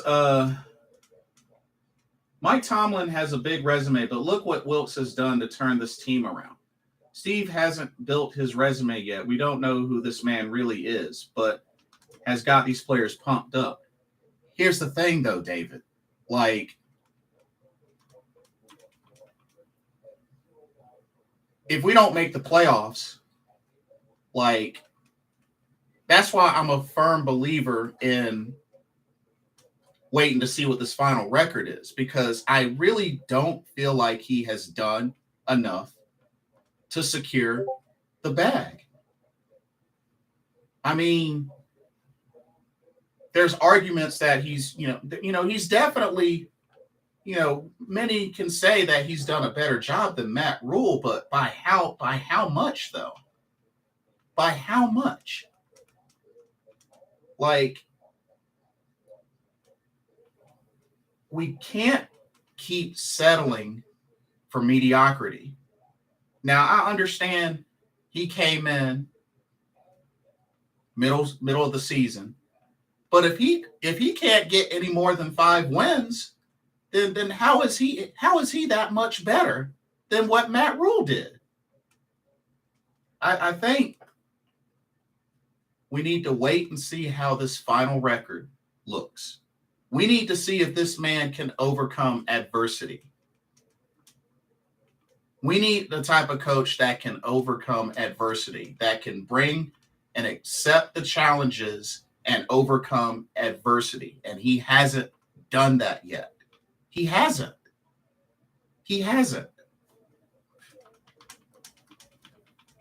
It is too early to crown him as full-time head coach. We make the playoffs? Sure. If not, I can't say that he sealed it. I think we still need to explore, see who's available. I understand. I want Wilks to succeed. Don't get me wrong.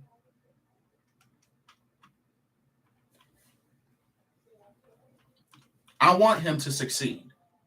But he's got to prove. He's got to prove it. He's made some progress, but he hasn't sealed the deal yet. He hasn't. And that's factual. Because, I mean, even before this, what has he really done?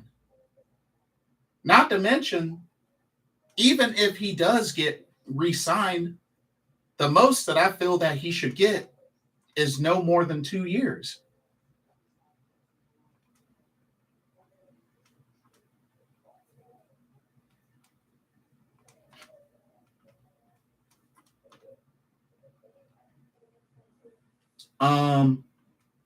Kevin says, I want the offensive coordinators for all the Super Bowl contender teams. Ooh, that's going to be tough, but it's a nice selection, that's for sure. But he helped the Raiders to get to the playoffs in last year's season. Okay, we're not the Raiders. We're the Carolina Panthers. I mean, you got to remember, we've been struggling for a lot longer. Joe Valesco. That's what you got to realize. Like, hadn't been to the playoffs since 2017, and we've been losing like crazy since, especially since after Cam went down.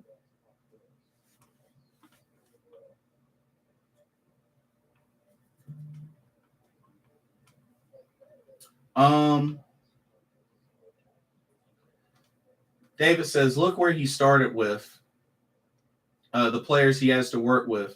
He hasn't had a full offseason with the Panthers, so in my opinion, people are being too hard on him. I understand that, but it's not like he's never had a full season as head coach before. I mean, yeah, it didn't work out well for him in Arizona, but it's not like he's never had a full season as head coach. Not to mention, I mean, he didn't really do much of anything, and even in college. So it's like, it's not like this man has a high resume. I mean, when it comes to defense, he's the man. He's the man when it comes to defense. I give y'all that. I give y'all that. He's the man when it comes to defense. But I'm just not convinced. Not yet. Not yet. I am not convinced that he's head coach material yet. I'm not there yet. I would be lying to y'all and to myself if I was 100% sold on him being head coach. I hope it works out for him. I really do. But he's got to show that he's fully 100%. We can't be halfway about this, y'all. We can't be halfway.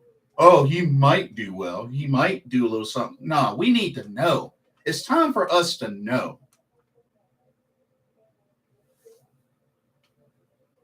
It's time for us to know. We need to stop guessing and wondering over stuff that hadn't been fully proven yet. We need to stop guessing. We need to know. We've done enough guessing and wondering the last couple of seasons. A lot of what he has accomplished isn't on a scoreboard. Leadership, locker room techniques, motivation, discipline. That's great and all. That's really great. It's needed. But at the end of the day, what's something we haven't been doing consistently? Winning. When it all comes down to it, the wins are at the top of the barrel. I'm just saying, when they look back on everything, those are going to stand out. Win-loss record. What happened to the happened after 2017 to this franchise?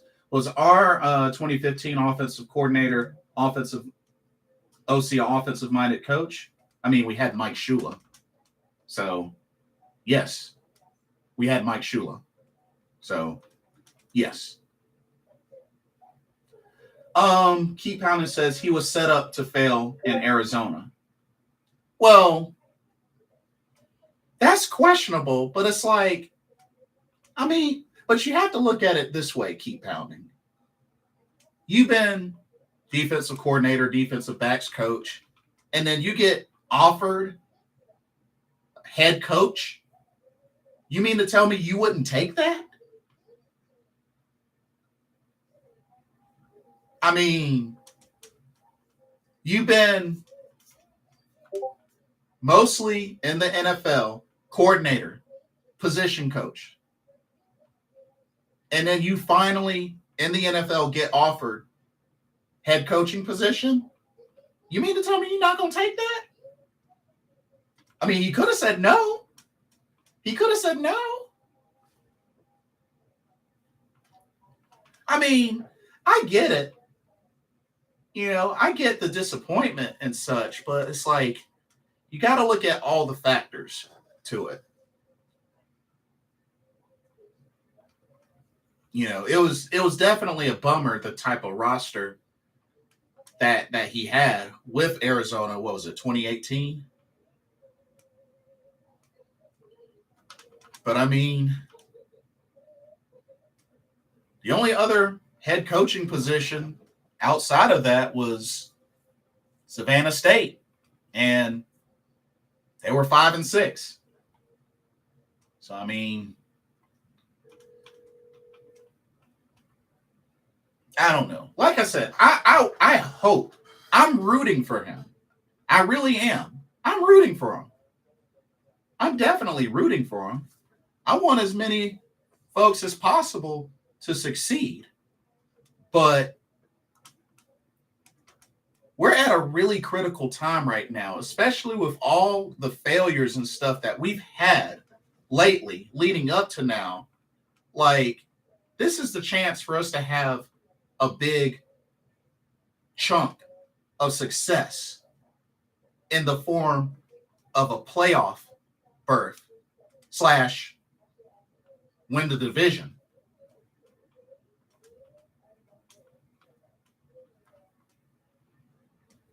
We got to take that. Now is the time to take that. And if he's not able to do it, then, I mean, we got to seriously take that into consideration.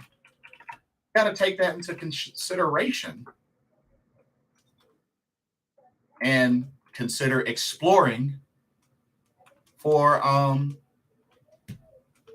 other prospects,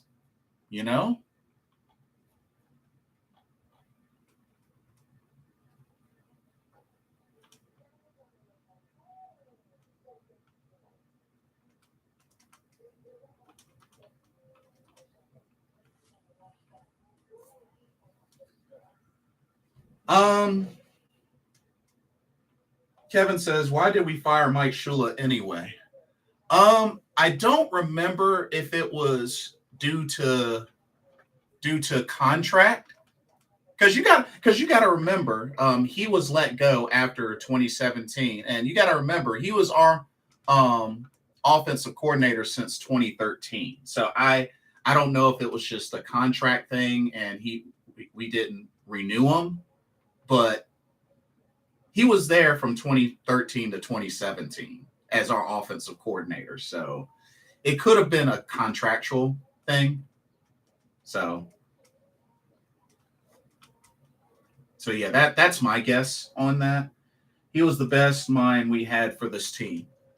I don't know. Rob Chudzinski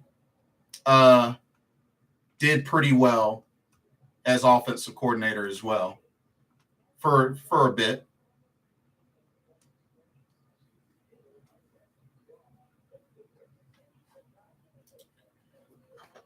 Rob Chudzinski did pretty dang on good. And that is when we started to lose more. Well, you got to remember, we switched to Norv Turner.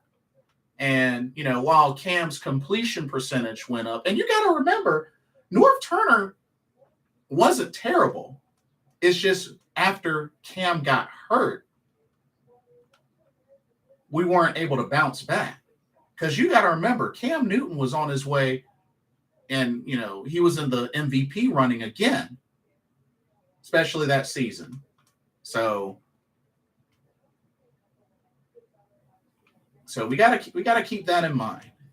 After things really took a turn for the worse for the franchise after Cam got hurt. That's really where it took a turn for the worse.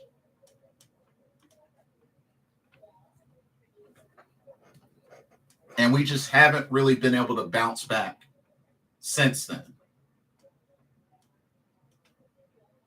That's why the Cam Newton era was so special. Because after he got hurt, after that hit in the Steelers game, he hadn't been the same. So, but yeah, y'all, it's going to be tough. This is going to be really tough. But like I said, I'm rooting for Steve Wilkes. I mean, he's a North Carolinian, just like me, just like many of y'all. You know, I definitely want him to succeed and win the job. But I mean, if we don't win another game out of these remaining 3 games, I don't think he seals it. And I think a big problem, as I've said before in a previous video, I think Ben McAdoo is one name that's going to ruin his chances with his craptacular play calling. He might be one that could ruin his chances, which wouldn't be fair to Steve Wilkes. But, I mean, at the end of the day, Steve Wilkes, I mean, he's the head coach right now. He's the interim head coach. So, I mean,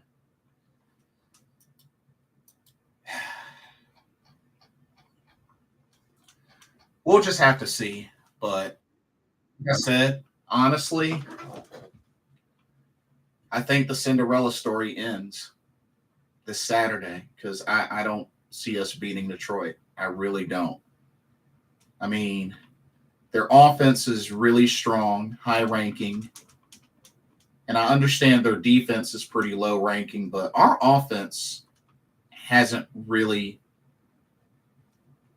hit on a lot of positive cylinders this season. So, you know, it's another short week. I don't even know if J.C. Horn's going to be 100% when he plays. I mean, he says he, you know, plans on playing, but still, you know.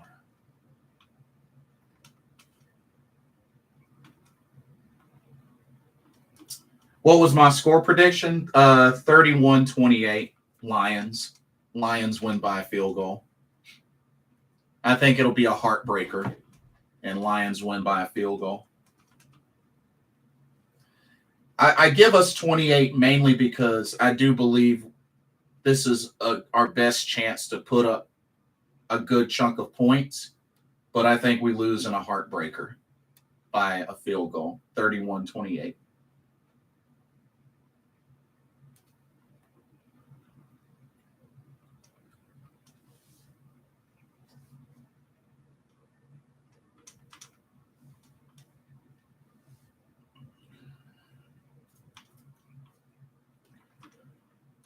Could we win, though?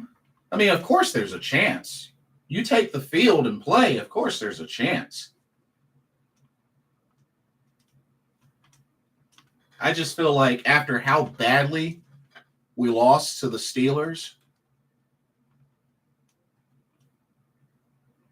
and just going, and this is our last home game of the season. I mean, you have to remember, we've only won 1 away game.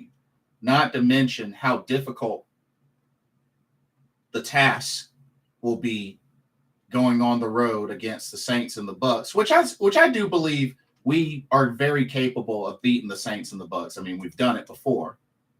And it seems like lately the Bucs have been falling apart. They just lost 2 straight, so they've been falling apart. It was 24-16, but looked worse. Yeah. And a big chunk of those points came from our kicker. We can beat the Saints and Bucs. Oh, definitely. We can definitely sweep them. The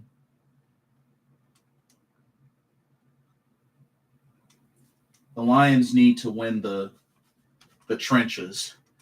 Yeah.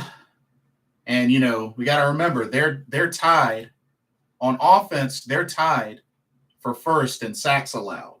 So they've done a really good job at protecting Jared Goff this season. They've only given up 19 sacks all season. So they've done an excellent job.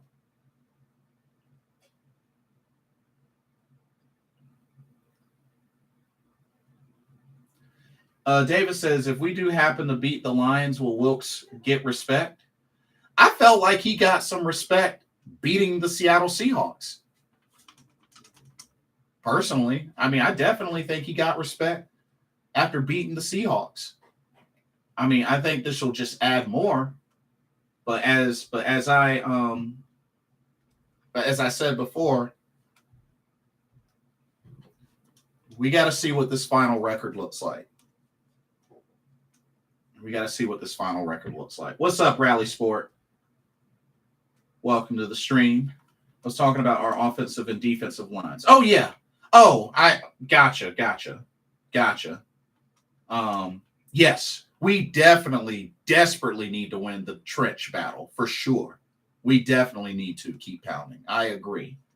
And like I said, I think we definitely have an advantage, because they're weak defense, but, we have a weak offense.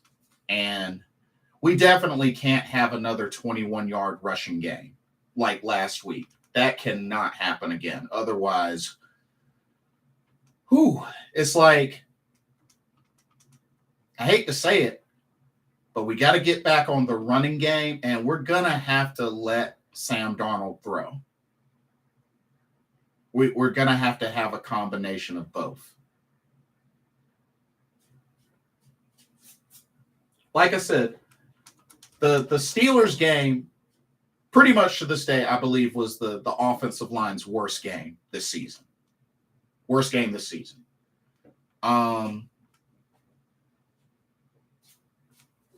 And like I said, I feel like our offense has an opportunity to expose the Lions' defense.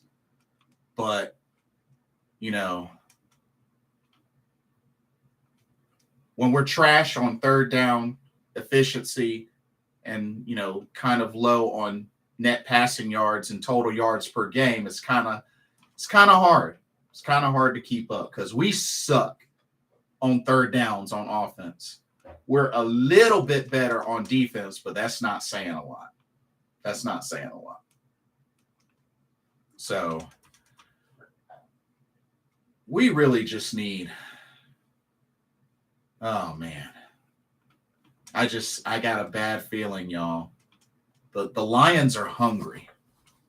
The Lions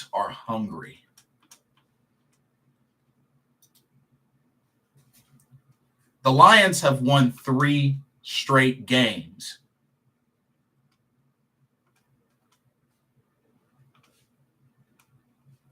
The Lions are hungry.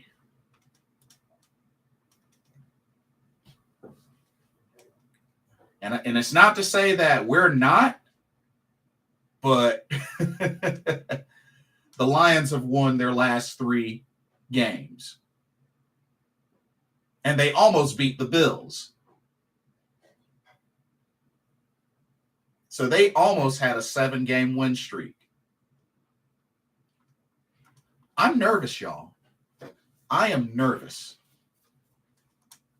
I am very nervous.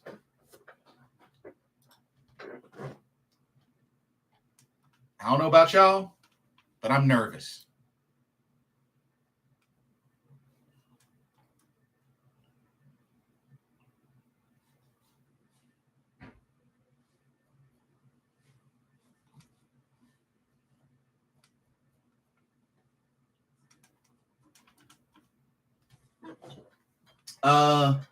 Lions lost to the Patriots 29-0, which is true.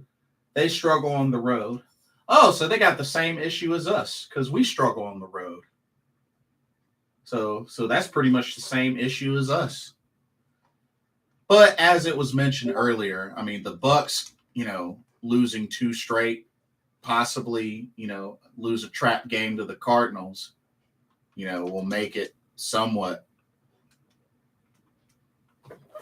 even more possible, extra help, I guess. And then the scary thing is well,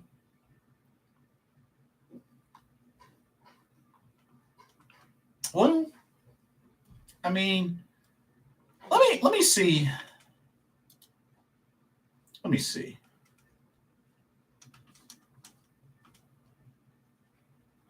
Yeah, they lost to the Patriots during that losing streak, that 5-game losing streak. But they've been on fire since then, though. They've been on fire since that losing streak ended. So, and then looking at, let me see who the Bucks have left. So Cardinals, then us, then Falcons. Okay. The Falcons have, let's see, the Falcons are playing Desmond Ridder now. Falcons play the Ravens, Cardinals, Buccaneers. And the thing is, the Falcons need a lot of help for them to even have a chance at winning the division. So, I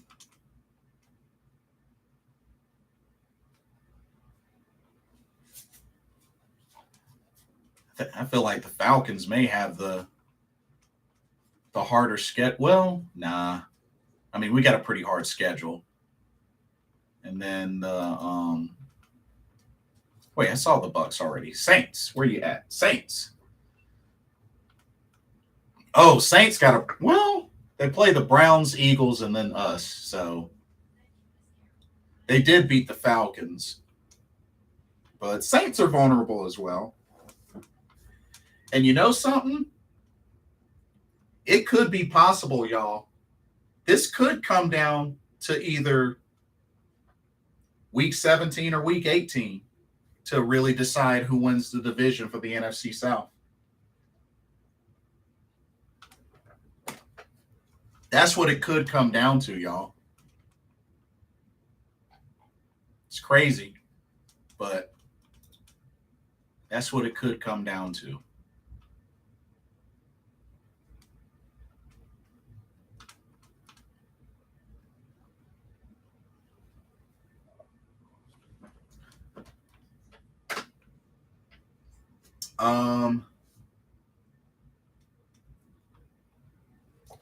Looking at the standings one last time, as I mentioned, in the AFC, Bills clinched a playoff berth, and Kansas City has clinched their division.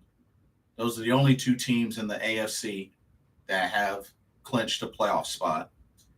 Texans and Broncos are eliminated. For the NFC, Eagles and Cowboys clinched playoff spots. The Vikings clinched their division, and the Niners have clinched their division. The Bears, Cardinals, Rams are eliminated. So no Super Bowl return for the Rams. But yeah.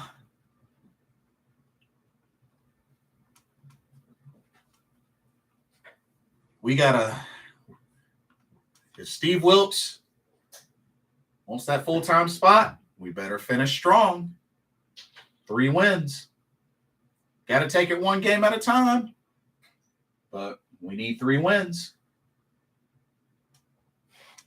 See, we could focus on, hoping that the Saints and the Bucks and the Falcons lose their games. But honestly, we need to focus on us doing our part. Carolina winning their games. We can't bank so much on the other teams in our division losing. I mean, would it help? Sure. But it's just like the analysts and everybody say. We win our final 3 games, we're in, we win the division. No questions asked. So that's what we need to do. That's what Steve Wilkes needs to do. That's what this team needs to do. Starting this Saturday, we need to win these final 3 games. We need to go out and do it. But like I said, I'm predicting that we lose, unfortunately, but I hope I'm wrong. I hope I am wrong to the max. But we will see. Well, that will do it for this live stream. I'm going to go ahead and end it. I want to thank everybody for coming through tonight, chatting it up with me. It is so good to hear from y'all. We had a great show tonight. Keep pounding. Also, keep pounding. Thank you for the sub. We're going to get through this some way, somehow. It's going to be really cold. I don't know who all is going to the game this Saturday, but be sure you wrap up. Stay warm. Like, get you some coffee, some soup. I'm sure they probably have like hot chocolate or whatnot in the stadium or whatnot, but stay warm as best as you can. Like, because it's supposed to be crazy cold at Bank of America Stadium. So definitely wrap up. But I will probably catch the first half of the game, and then I'm going to spend time with family. But I will probably have it playing in the background. So I probably won't do a recap until I get home later that night. But just in case I don't see some of y'all, I hope everybody has a blessed Merry Christmas, safe travels, and hope everybody enjoys time spent with family and friends and enjoy this holiday season. Don't forget to like, comment, subscribe, hit that notification bell while you're at it. Thank y'all so much. It's been a blessed time being here, chatting it up with y'all, previewing this matchup. But keep pounding. Let's do this. Let's go out here and get this victory. Prove me wrong, Carolina Panthers. Prove me wrong. For another Carolina Panthers talk brought to you by Blitzball Champ Gaming here on the YouTube. I'm your host, Jason Ingram. Hope everybody has a blessed day tomorrow, and I will see y'all on the next live stream. Love y'all. Deuces.